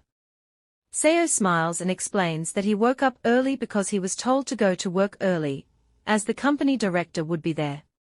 She feels a bit embarrassed and asks if she really talked in her sleep. He says yes and asks what she was dreaming about that made her grumble like that. She replies that she can't remember. He then tells her he'll be late today because there's a company dinner. They've suddenly decided to throw a welcome party for him. As she's about to respond, she starts to stammer and holds her stomach. He asks what's wrong, and she says her stomach suddenly hurts. He thinks it might be her cycle and suggests she go to the washroom. She tells him it's not that, but she heads to the bathroom anyway. She starts to think it might be her period and realizes she doesn't have a pad. When she comes out of the bathroom, she feels a bit embarrassed because her stomach wasn't actually hurting that badly. She notices a bag on the table that wasn't there before. Curious, she opens it and finds a pack of sanitary pads. He had actually bought the right ones. Back in the present, in the prison interview room, the reporter asks her if that was the day. She says yes. It was an ordinary day, just like any other, but it unexpectedly became the start of everything. In the evening, at the welcome dinner, everyone seems a bit down. Seo asks what's wrong and wonders if something happened. They tell him that it seems like he doesn't know. Seo asks what they mean, and they ask him what he thinks of their team leader. He says that the team leader is okay. He admits that the team leader does push people to work hard, but he also gets his work done efficiently and rarely works late. Manager No agrees, saying that the team leader is good and doesn't act like a typical older person. However, Manager No points out that the team leader has a drinking habit and asks if Seo also enjoys drinking when he can handle alcohol. Seo replies that he learned a drinking trick at his previous job. The others say he shouldn't be the one talking about that. As they are chatting, the team leader walks in and greets everyone, telling them not to stand up. He says they should start the party. The team leader grabs a full glass of beer and dares everyone to drink it in one go. Everyone starts drinking. Seo starts to feel unwell and realizes why the seniors seemed unhappy. He can't finish his drink and decides he wants to leave. The team leader pats Seo on the back and insists that he finish the drink, saying it wouldn't be right for the main person at the party to leave some drink in the glass. Seo quickly grabs the glass and chugs the beer, pretending he didn't notice the leftover. The team leader smiles and pats him on the back, saying he really likes Seo because he learns quickly and is handsome. Seo feels like he might throw up and wishes the team leader would stop hitting him. His colleagues tell him he's drinking really well, so they decide to pour him another shot. After a while, everyone is drunk and still sitting at the table. The team leader's phone rings, and he stands up to take the call outside, telling them to keep having fun. Manager Jong and Manager No also get up to go smoke outside. Seo is tired and wants to go home. It's already past 11, and he wants to let Hao-yu know that he'll be late. He clumsily searches for his phone on the table, but can't find it. Seung-hee hands him his phone, saying she held onto everyone's phones since they kept dropping them. She compliments him on handling the team leader well. Seo looks out the window and sees that it's snowing again. He remembers that it was snowing the day he wanted to break up with Ha-yu. A few years ago, they are walking down the street together. She's complaining that he's late again. She asks if he could borrow a test machine from the lab for her. He wonders why she just can't use it once and for all. She explains that they have to follow the lab's schedule, and they can't buy the machine because it's too expensive and way beyond their budget. At this time, she's in graduate school and is always tired. He asks if she has any plans for the weekend. She says no, that she just wants to go home and rest quickly. He pulls out 2 tickets for the movie she's been wanting to see, suggesting they go watch it together. She turns him down, saying she's just too tired. He asks if something happened, and she says it's just the lab work that's tiring her out, so he shouldn't worry about it. He's not happy with her response. He tells her that she always acts like this whenever they meet and asks how he's supposed to not care. She tells him to be quiet, saying she hasn't even complained. He asks why she never tells him anything, even when something is wrong, and if she knows how distant she gets when it happens. She replies that even if she told him, he wouldn't be able to help. He's frustrated and sarcastically says he's sorry for not being helpful, asking if he's only supposed to pick her up. She replies that she never asked him to do that. They are both upset, and in the end, they have a serious argument. He impulsively decides to break up with her before Christmas. As he sees her approaching from a distance, he's ready to say it. But before he can, she suddenly collapses on the ground, surprising him. She's quickly taken to the hospital and is being treated. The doctor gives him a report, saying she's been overworking herself and is even malnourished. Her body is very weak, so it's best if she stays in the hospital for at least a day, even after receiving fluids. Seo sits beside her, looking very worried. Suddenly, she wakes up and calls his name, trying to sit up.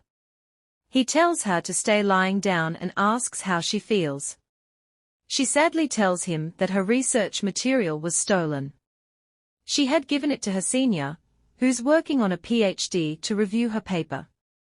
She tells him through her tears that she knew the senior was favored by a professor, but she didn't realize he would put himself as the main author in a journal.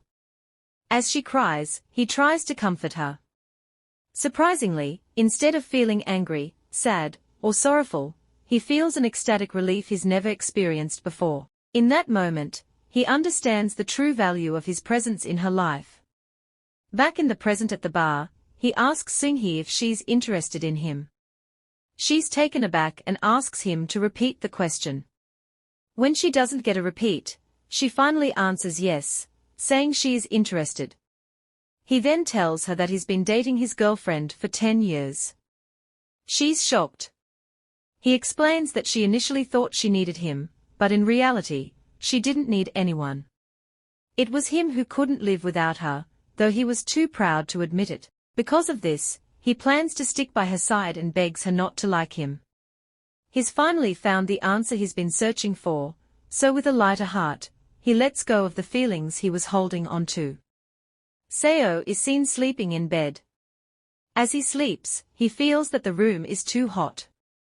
He wonders why Ha-yu set the boiler so high, especially since she's always complaining about the heating bills. Seo wakes up feeling too warm and wonders if Ha-yu turned up the heat, because it snowed today. The room feels uncomfortably hot, and he thinks the heat might be making him feel unwell. Sleepily, he tries to wake up to ask her to lower the temperature. When he finally opens his eyes, he's surprised to see who's lying next to him. He's confused and wonders why they are there. Seo wakes up and is surprised to see Miss Seung-hee next to him. He looks around and realizes he's in a hotel. He sits up, trying to remember what happened, but nothing comes to mind. He can't believe he might have done something with Seung-hee. He decides that nothing must have happened, but he still feels uneasy about being here with her.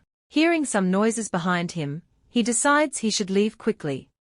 As he looks around, he notices his clothes on the floor and wonders why they are there. He feels like he might have done something unnecessary. He quickly gets dressed and checks his phone. There are messages from Ha-you, and he realizes she must be worried because he didn't contact her. As he heads for the door, he wishes he could handle this situation as well as she does. The next morning, Ha-you wakes up alone and sees that it's already past 6. She picks up her phone to call Seo, wondering if he's still asleep since he didn't get in touch. When he answers, she asks him where he slept because he didn't come home last night. Seo explains that he drank too much and had to stay in a nearby place since the dinner spot was close by. Ha-you asks Seo if he'll be staying at the hotel for the weekend, and he says yes. He'll be there until the weekend is over. She tells him to rest well and turns on the TV to watch something. She guesses that people at his company drink a lot since he said he might be late, but they made him drink so much that he couldn't even call her. She thinks it's unfortunate, but she knows her own company is the same way. After a few hours of watching TV and scrolling through social media alone, she starts to feel really bored. She used to think she could handle spending time alone well, but now she feels the opposite. With Seo not around to chat with her, she's tired of both social media and TV. She wonders if there's anything more interesting to do. She looks online for some exercises and decides to give them a try, hoping they'll be easy. She starts exercising, but after just 5 minutes, she feels exhausted. Ha-you thinks she might not be able to keep up with the exercises, especially since she started them because of Seo. But she decides she should try to exercise more often whenever she has time. She also considers suggesting they go on vacation together next week since it's been a while since they've had a break. At Seo's house, he's sitting and smoking, thinking about how he messed up by lying to Ha-you. He feels he should have admitted earlier that he was bothered by Miss Seung-hee, but it was nothing more than that, and even that felt wrong, so he pretended it wasn't an issue and avoided facing it. Now he's wondering what to do next. He's afraid that if he tells Ha-you the truth, she might break up with him. Suddenly, someone hits him on the head from behind, saying his lungs will rot. It's his mother. She's upset and asks why he's been sitting there smoking all day, saying she's embarrassed to even see the neighbors. Trying to hide the cigarette, he asks why she's still hitting him even though he's grown up. She asks if he had a fight with his girlfriend because he looks so down. He tells her everything is fine and asks if she's going somewhere. She tells him to come with her and says he's going with her. They pull up to a car showroom, and Seo wonders why they are here. He tells his mom that he would have changed his clothes if he had known they were coming to a car dealership. She tells him to pick out a car he likes. Seo is surprised and says he already has a car, the one they bought for him when he graduated, but he doesn't use it because he usually takes the subway. She tells him that car is old since it was secondhand, so she wants him to pick a new one. Seo refuses, saying he doesn't have the money for that. She replies that she has been saving up money secretly, and insists that he should choose one now that he has the chance. Seo feels embarrassed and says he's okay with his old car. Seo suggests that she should buy the car for his older sister instead. She tells him that she wanted to get a car for his sister to congratulate her for starting a business, but his sister decided not to get married. His mother is very upset and can't believe her own daughter made such a decision, which makes her very angry. Seo explains that his sister has always been like this, and suggests she should just accept it. He wonders who would want to live with someone so difficult. Then he asks his mother why she suddenly wants to buy him a car. She says that he once mentioned he plans to marry his girlfriend, and that he'll need a big car if they want to have children. She tells him it's about time he introduces them to his girlfriend since they've been dating for 10 years. She adds that she wants to see the kind of person she is and mentions how pretty she looks in photos. The car dealer then suggests showing them a family car, and his mom immediately agrees, pointing out one she likes. But when she turns around, she notices Seo crying. Concerned, she asks him what's wrong. Seo, struggling to speak through his tears, says he doesn't feel like he deserves to receive things like that. He quietly admits that he wishes he could be more like Hao-yu, at least for now. It's Monday morning, and Hao-yu is sitting at her desk in the office. Her senior colleague leans over and starts chatting about Hao-yu's boyfriend. She's surprised to hear that he works for such a big company and is handsome too. Hao-yu explains that he recently changed jobs. The senior then suggests that they should get married soon while they are still young, so Hao-yu doesn't lose him. Some of the other colleagues find the senior a bit nosy, but they are starting to believe that Hao-yu actually has a boyfriend. The senior keeps giving advice, saying Hao-yu should be careful not to let anyone take him away. Hao-yu responds that they'll figure things out. She's feeling a bit drained because her senior has been talking about Seo since Friday. The senior tries to encourage her, but Hao-yu doesn't quite understand what she means. Then the senior says she thinks Hao-yu might feel a bit intimidated because her boyfriend is so handsome. She reassures Hao-yu that she's beautiful too, pointing out that plenty of men have tried to win her over. The senior tells Hao-yu to stand tall and not feel insecure. She even imagines how beautiful Hao-yu and her boyfriend will look at their wedding and insists Hao-yu should give her the first wedding invitation. Hao-yu quickly agrees, eager to change the subject. She's tired of the discussion and wants to move on.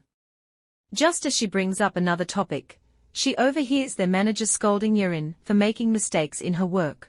Hao-yu feels like Yerin might cry, but she decides not to step in this time because it would feel awkward. Surprisingly, Yerin doesn't cry. Instead, she apologizes to the manager, explaining that it's her first time doing that task, so she's not sure how to do it, but promises to ask Hao-yu for help. Both the team leader and Hao-yu are surprised that Yerin didn't cry, but Hao-yu is more concerned about the fact that Yerin said she'd ask her for help. Yerin assures the manager that she'll be careful from now on, and he walks away angrily, telling her to make sure it doesn't happen again. Later, Hao-yu and Yerin are sitting together outside, talking about what happened earlier. Yerin tells her that she's all right, explaining that the manager has been acting like that towards her for a while, so it's not the first time, and she doesn't think she needs to cry every time. Hao-yu asks her if she's really all right, and if she did anything to upset the manager, because he's always been mean to her. Yerin replies that she's not sure, maybe he just doesn't like her. Yerin adds that everyone in the office seems to hate her, so she doesn't mind having one more person on the list, but she hopes Hao-yu doesn't hate her. She mentions that she comes to work because of Hao-yu. Hao-yu looks at her silently, realizing that she really can't hate her, but she knows she should still point some things out.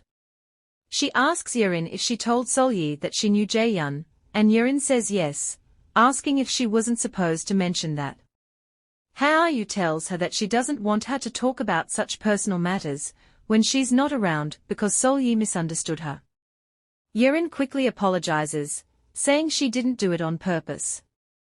Hao-yu explains that she's just giving her some advice, suggesting that Yerin be more careful to avoid becoming a topic of gossip in the office.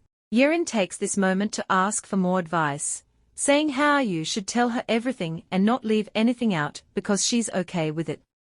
Hao-yu is surprised by the request, but goes ahead and gives her advice, mentioning that Yerin might want to change her style of dressing. Yerin is shocked that she brought it up. Hao-yu quickly adds that it's not that Yerin dresses badly, but her outfits make her stand out, which ends up making her a topic of conversation in the office. Yerin decides to take the advice to heart and promises that she'll work on changing the way she dresses. Later that evening, after work, Seo is standing outside his office, feeling unsure about what to do. He wonders if he should make another excuse to avoid going home, still not feeling confident enough to face Hao-yu. Suddenly, someone calls his name. It's Hao-yu. He's surprised and asks her why she's here without telling him. She looks puzzled and reminds him that she had texted him earlier about having dinner near his office. He's caught off guard, admitting that he didn't see the text. Hao-yu then tells him that she's thought about it, and from now on, they can visit each other's offices whenever they want. She says it's perfectly fine for him to come by her office anytime. Seo is surprised by her decision and is about to respond when someone calls his name from behind. It's Miss Seung-hee. She spots How Are You and stops in her tracks. Seo quickly tells Miss Seung-hee that he's leaving and that they'll see each other at work the next day. How Are You watches her with suspicious eyes. Seo tries to shift her attention by saying he also wanted to eat out, asking her what she wants to eat. But she doesn't reply, still lost in thought. He asks her what she's looking at, but she's deep in her own thoughts, struggling to believe what's in front of her. She thinks to herself that blindly believing in something without clear reasoning isn't something she does. Even though these moments can feel unsettling, she reminds herself that they are just coincidences. In that moment, the happiness How Are You had felt since the weekend suddenly disappears. A feeling of unease creeps in, and she becomes certain that something is off between Seo and Miss Seung-hee. Acting on impulse, she pulls Seo closer and kisses him. He's caught off guard, asking her what she's doing. As they kiss, Miss Seung-hee glances back, sees them, and then turns away, continuing her walk. Seo, a bit shaken, asks why she did that, worried that someone from his office might see them. Without answering, How Are You starts dragging him in a different direction. He's confused and reminds her that the restaurant is the other way. She asks if his office is empty, and he nods, saying everyone has gone home. She tells him to open the door. Seo opens the office door, and they step inside. How Are You immediately starts kissing him, but he hesitates, asking her to stop and suggesting they go home instead. She pulls back slightly and asks if something is bothering him, but he insists there's nothing wrong. She studies his face and asks again, but he sticks to his answer, leaning in to kiss her as they begin to make out. Deep down, Seo knows she's quick to pick up on things, and she must be quietly frustrated. She has no solid evidence, though, and he's aware of how much she hates feeling this way. He feels a strange mix of relief and guilt that she doesn't know the full truth. At the same time, he wishes she would just get angry with him, because he knows he's stuck and can't change anything. He finds himself longing for time to rewind, to undo everything that's happened. Later, as they head home, the atmosphere is awkward. How Are You walks ahead of him, and Seo, trying to break the silence, asks if she's okay with skipping dinner. She simply says yes, and he knows neither of them is really in the mood to eat. She suddenly tells him that he could go to his parents' house, and he's surprised by her suggestion, wondering why she's bringing it up now. She asks him to listen and questions why he stays with her when he seems so uncomfortable around her. He's left speechless, knowing that this isn't something she'd usually say. The truth is, there wouldn't be much of an issue if he really did go. In fact, a part of him wants to escape, but he finally speaks up, telling her he's not going anywhere, and that he wants to stay with her. He wraps his arms around her from behind. How Are You tells him that she understands things haven't been perfect between them, and she knows she hasn't given him much attention lately. She's aware that he's tried hard not to let her misunderstand, and it's clear that they both need to talk. How Are You tells him that she believes people can develop feelings for someone else if they've been with the same person for a long time. She admits that she might be the same way. Then, she looks at him and asks if he was really with Miss Seung-hee last Friday. Her question catches him off guard, and his mind races. He wonders if she'd forgive him if he confessed now, but deep down, he knows she wouldn't, and he can't even forgive himself. So, he lies, saying he really went home that day. He explains that he understands why she might be suspicious since he was out of contact, and then asks if that's why she's upset. How Are You just looks at him, then apologizes, saying she was being a bit sensitive. Seo pulls her into a hug and apologizes instead. He knows he's acting deceitfully, and it makes him sick, but right now, all he cares about is keeping her close. The next day at work, Miss Seung-hee greets Seo, but he quickly replies and walks away. She tries hard to strike up a conversation, but he avoids her every time. After work, Seo heads home. When he walks in, he sees the table set with a variety of dishes, and he's puzzled. He asks how are you if today is a special day, since it's not his birthday, hers, or even their anniversary. How are you tells him that it's not a special day, and asks him to just sit down and stop making a big deal out of it. Seo insists, saying the fancy meal is making him nervous, so she should just tell him what's going on. She starts to feel embarrassed and admits she did it because she felt bad about yesterday, when he didn't eat because of her. She asks why he always has to question everything, especially when he probably already knows the reason, and why he can't just let some things go. But in reality, Seo truly didn't know why she had prepared the meal. Embarrassed, Hao-yu walks into the room, leaving him surprised by her reaction. Realizing how she feels, Seo follows her inside to apologize and bring her back to the table. Later that night, Hao-yu tries to sleep, but Seo is hugging her tightly, clinging to her in bed. She looks at him, thinking about how he annoyed her earlier, but also feeling bad for being so sensitive yesterday. Then, Seo's phone chimes. Curious, she wonders who could be texting him so late. She reaches for the phone but hesitates, deciding not to check without his permission. She doesn't want to start a fight over nothing. But as the night drags on, her curiosity grows. It's past 2 a.m. when she finally decides to see the message. Sitting up in bed, she opens the phone.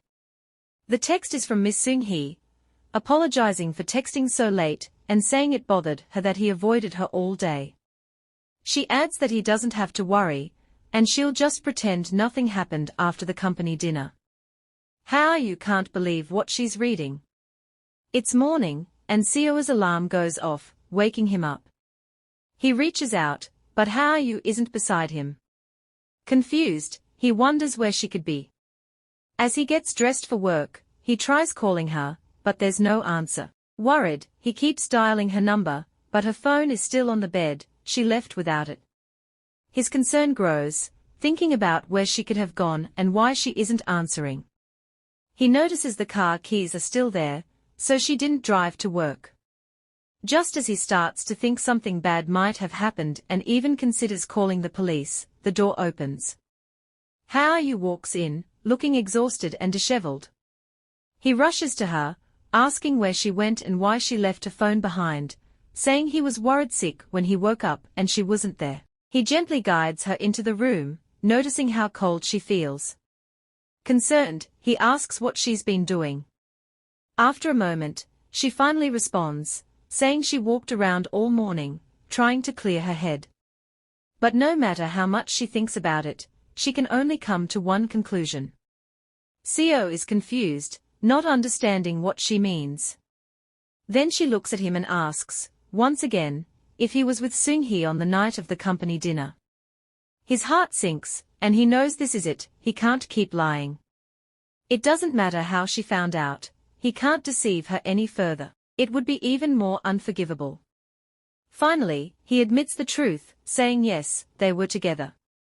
Hao-yu is furious. She hits Seo and demands to know why he would do this to her. Seo tries to explain, saying he didn't mean for it to happen, and that he just woke up in that situation without remembering much.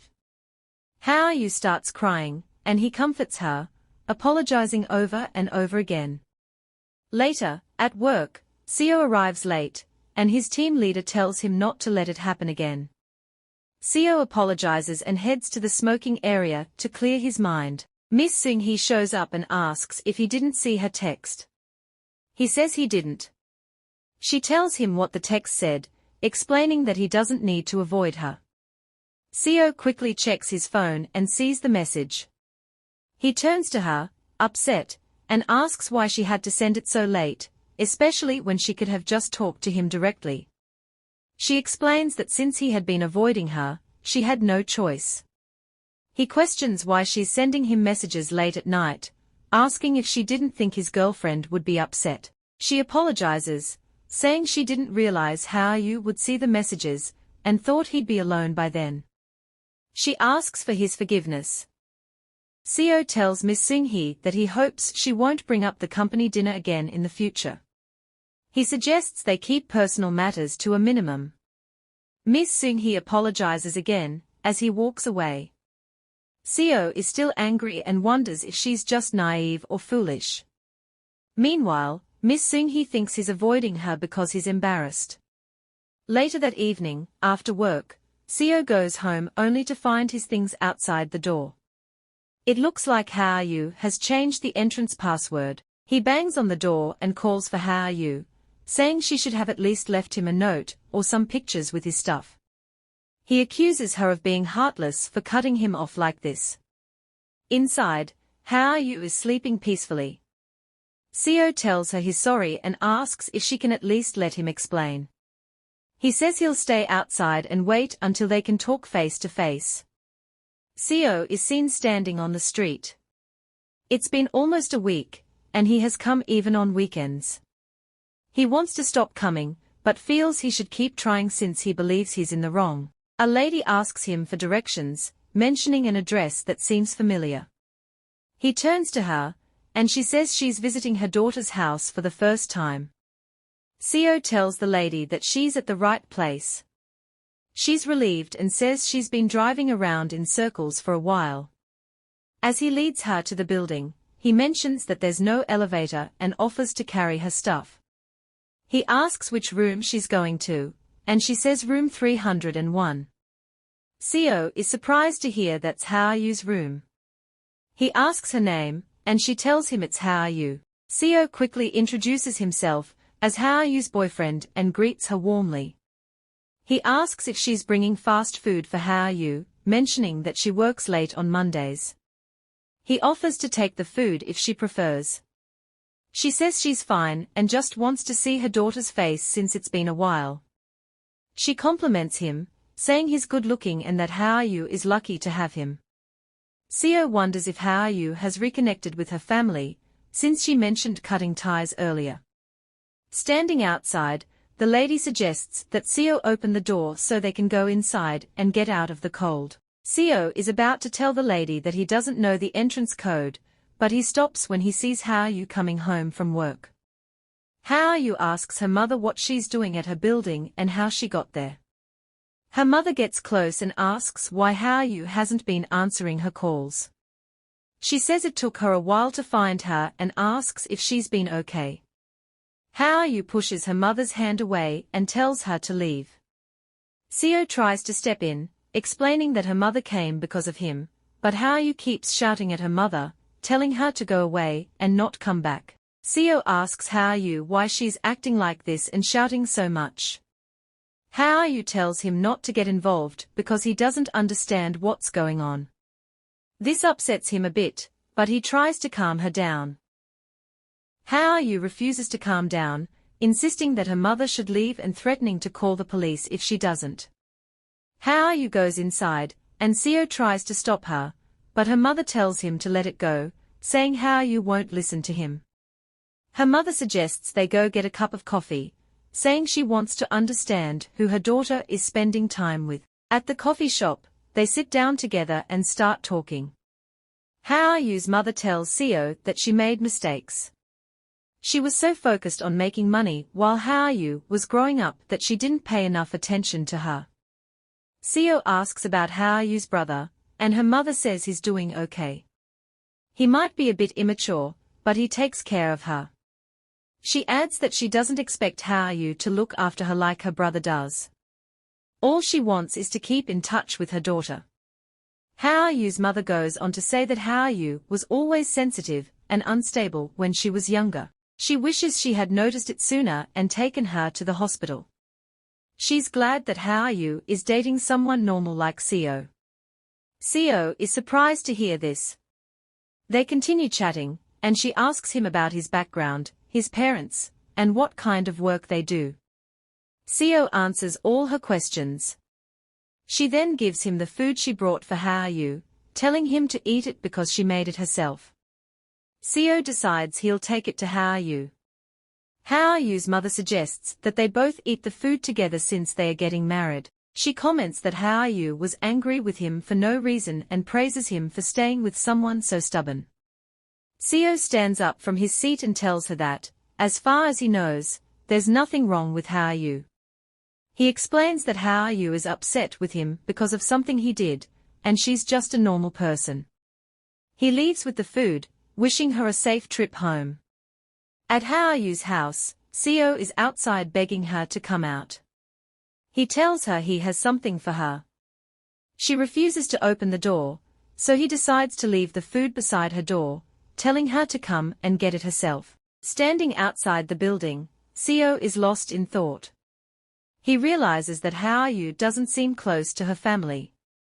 He knew she wasn't fond of them, but he doesn't understand why. There's definitely something strange. He remembers what her mom said and wonders why someone would badmouth their daughter to a stranger. He's unsure, but he notices that whenever her family is mentioned, Haoyu either gets angry or avoids the topic. He doesn't know what to think. Seo still feels like there must be a reason why Haoyu hates her family so much. He looks up and sees her throwing away everything from the package her mother brought. He walks over to her and asks why she's doing that, saying she's wasting good food. As he holds her hands, he notices she's been crying. He asks her why she's crying, but she doesn't answer. Instead, she asks him why he hasn't left yet. He asks her again, and she loses her temper. She wonders if he thinks he'll understand, just because she tells him the reason. She tells him that since he left her first, whether she cries or not doesn't matter. He asks her why he wouldn't care. He tells her he knows he's done wrong many times, but it isn't fair for her to just leave him like that. She tries to leave, but he stops her, asking if they can talk for a bit. He wants to know if she really wants to end things with him. She says yes and questions if he expects her to pretend nothing happened. She tells him she doesn't need his excuses, that she's made up her mind, and he should go. He lets her go and tells her he understands, saying he won't come looking for her again. She goes into the building, and he starts to cry. He wonders why he's crying and tries to calm himself. As he looks at the bin, he notices something inside.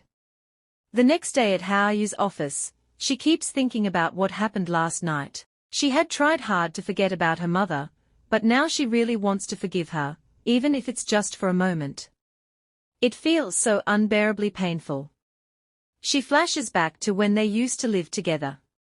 Her mother had given her crabs to eat, but after she ate them, Haoyu's body started itching. Her mother got really angry and said if Haoyu didn't want to eat it, she shouldn't. She complained that Haoyu was different from her sister, and wouldn't appreciate anything precious. While she's thinking about this, Haoyu collapses onto the table. She is quickly rushed to the emergency room of a hospital. After she's settled into a bed, the doctor tells her mother that Haoyu has a very strong allergy to certain foods. He says that if they had brought her in later, it could have been very dangerous for her. He advises her mother not to serve Haoyu shellfish in the future. Her mother gets upset and says that no one in their family has this kind of allergy, and that it's strange because her other daughter eats crab without any problem. The doctor explains that allergies can develop even if there's no family history. He suggests doing a specific test, but her mother immediately says she doesn't have the money for that. Her mother, frustrated and angry, vents her feelings at Haoyu. She says that Haoyu is very strange, that she looks just like her father and now has a crab allergy. She yells at Haoyu, telling her to wake up and do whatever she wants, whether to stay home or go out. Haoyu lies weakly in bed, and other patients and visitors watch in surprise at her mother's behavior. Back to the present, Haoyu is now thankful that her mother took her to the emergency room right away, but she realizes that a caring parent or family member wouldn't have left her alone while she was sick or embarrassed her publicly. This makes it hard for her to forget what happened. She wonders why her mother would even bring something like crab in the first place. Just then, Solyi interrupts her thoughts by calling her name. Solyi asks if she was alone in the office during lunch. When Haoyu asks why, Solyi explains that her wallet is missing after lunch and asks if Haoyu has seen it. Haoyu looks at Solyi and remembers what she said that day. She wonders if Solyi is still holding a grudge. Haoyu tells her that she didn't see the wallet. Solyi asks if anyone came close to her seat, but Haoyu says no. Solyi seems doubtful, and Haoyu starts to get annoyed. Just then, Yerin steps in and says she was in the office during lunch too. Solyi doesn't believe her at first, but Yerin explains that she came back early after leaving and skipped lunch. Solyi looks defeated and decides to search elsewhere for her missing wallet. Yerin suggests they go have coffee together. While they are having coffee, Haoyu thanks Yerin for helping out. She says that since she was the only one in the office, she might have been a suspect for the missing wallet. Yerin reassures her that no one would believe she took it and suggests that Solyi might have misplaced it somewhere and got upset for no reason. Haoyu insists that she shouldn't lie, as it could cause problems later. Yerin then asks why Haoyu didn't come to work for 2 days. Haoyu replies that she just felt a bit unwell. Yerin asks Haoyu to be honest and guesses that she missed work because she caught her boyfriend cheating. Haoyu is surprised and asks how Yerin knew. Yerin says she's good at reading relationship issues because of her own experiences. While they are talking, the director walks by and tells Yerin that they should have lunch together next time. Yerin apologizes, saying she had to cancel today's lunch. Haoyu asks if Yerin really didn't have lunch with the director, and Yerin confirms it. She explains that there are rumors about her relationship with the director, so she's trying to be careful. Haoyu advises her not to get too close to the director, as it could hurt her reputation. Yerin explains that she needs to stay close to the director because her mother is the head of the household and she needs to secure her job. Haoyu didn't realize Yerin had such issues since she always seemed so cheerful. Yerin tries to cheer Haoyu up, telling her not to worry and that, from her experience, it's not a big deal. She adds that Haoyu is pretty and will definitely find someone better. Later, after work, Haoyu thinks about what Yerin said earlier. She remembers when she was in the hospital, after collapsing from malnutrition. Seo had apologized while she was in bed, telling her to eat properly when she got out, saying it's embarrassing to be malnourished in this day and age. She had expected him to be angry with her. But as he held her hand, she noticed he was trembling, and she wondered why he seemed more scared than she was. When someone says she's a good person, she starts to think Seo is even better. She gets home and is about to open her door when she thinks about how, if it weren't for him, she wouldn't know what it's like to care about someone and be cared about. She never knew that feeling before, and it feels like a rare fortune she might never have again. She realizes now that she might have held onto a love she didn't deserve for too long. It's time to let go. As she's about to close the door after stepping inside, someone stops her. She turns around and sees her brother. He smiles and says, "Long time no see." It's the next evening. Seo is sitting outside her building, feeling the cold. It's really tough being out here on Christmas Eve. He takes out the restaurant tickets he had saved. If they were still together, they would have gone there. His thoughts drift back to what he saw in the trash yesterday. He wonders if Haoyu's mother knows she's very allergic to crabs and shellfish. Just touching them makes her skin red and swollen. Someone walks towards him. It's Haoyu. She asks him why he's back after he said he wouldn't come again. He apologizes for giving her address to her mother. She tells him it's okay, saying her mother would have found her anyway, even without his help. Seo gently pushes her hair back and notices a mark on her neck. He asks her what happened, but she tries to brush it off, telling him not to worry. He insists, saying she's usually so careful that she wouldn't bump into anything. So, he knows someone must have hurt her. He asks her who did it. Haoyu finally explains that her brother, who she hasn't seen in 10 years, showed up asking for money. He had hit his girlfriend and came to ask her for bail money. She tells Seo that she was so embarrassed she didn't want to mention it before. She adds that it's not that she avoids people like her brother, but they don't treat her like family. Seo asks her why she didn't tell him from the start. He says he would have helped if he knew. Hao-yu asks if he still doesn't understand why she leaves her messenger profile picture blank. She explains that he doesn't know what it's like to have a family that oppresses and causes pain. She wonders how he could have understood or helped her when he wasn't in the same situation. Seo says he's starting to understand, but he didn't know it was this bad. He asks how he's supposed to know everything when she never mentioned it. Hao-yu replies that she just wanted him to understand without having to say anything.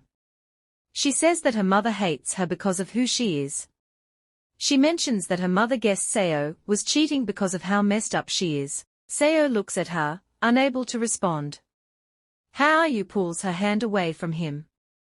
He asks if she's going to keep doing this forever, if she's just feeling sorry for herself.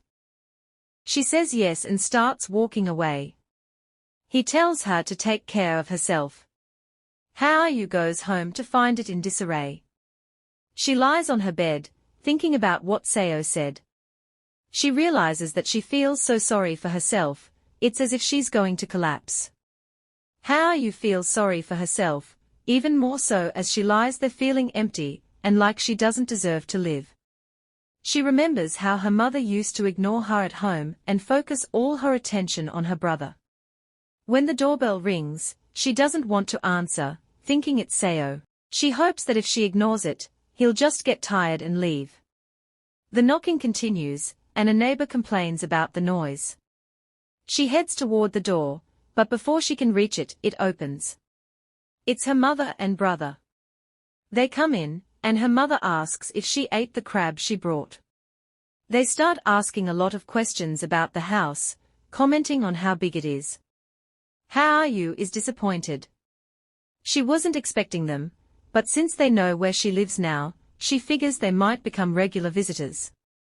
She wonders why she's so disappointed that it isn't Seo at the door. The house is a mess, and her mom can't help but ask what's been going on. Her brother quietly signals her not to say anything. Her mom then wonders if she's eating well. Hao-yu knows her mom doesn't really care, so she asks why they are visiting, since they are not close. Her mom admits she's been thinking a lot. She says she knows she's been hard on her but doesn't want to lose touch because they are family. Hao-yu questions if they really are family, recalling how she used her scholarship money to buy things for her brother, even though her mom pushed her to get a job instead of going to college. Hao-yu looks at her mom and asks what kind of family ignores her needs. Her mom turns to her brother, scolding him for always causing trouble and mentioning that he came asking for money because he hit someone again. Her mom is shocked and asks if it's true. Her brother is angry that she spoke up after he signaled her to stay quiet. Hao-yu asks if her mom is here for money again, wondering if she's been robbed or spent it all on expensive bags and drinks. Her mom grabs her hand, begging for forgiveness and promising to make things right if Hao-yu forgives her. Hao-yu thinks back to when she was 20 and felt very lonely after leaving home. She cried all day in her tiny, moldy rooftop room. She thinks that if her mother and sister had come looking for her back then, she might have gone back home, even if it meant living her life as a lonely stranger. She wonders if she would have become a better person by feeling relieved to have a family. But now, she questions why it took so long. She decides that to test her mother's sincerity, she needs to confront her brother. Hao-yu calls her brother over and asks if he's still on probation, noting how well he looks. Her mother is furious at this and calls her out. Hao-yu expects her mother to tell her she never loved her. She thinks her mother should stop apologizing and just be honest, even if it means cursing and being a bad person till the end. It's too late for apologies now. As she expected, her mother starts scolding her, calling her a crazy girl and questioning if she has some mental problem for talking to her brother like that. Hao-yu isn't surprised, she knew her mother would react this way. Her brother storms over to her, threatening to beat her to death this time, saying that yesterday's punishment wasn't enough. Haoyu starts trembling as her brother grabs her, and she begins to cry. As she looks up, she sees Seo walking in. He immediately pushes her brother away, asking if he's the bully. Seo hits him, and a violent struggle breaks out between them. If you're eager for the next chapter, drop a comment expressing your interest in a part 2. Don't forget to subscribe and hit the notification bell to stay updated. Until next time, ciao.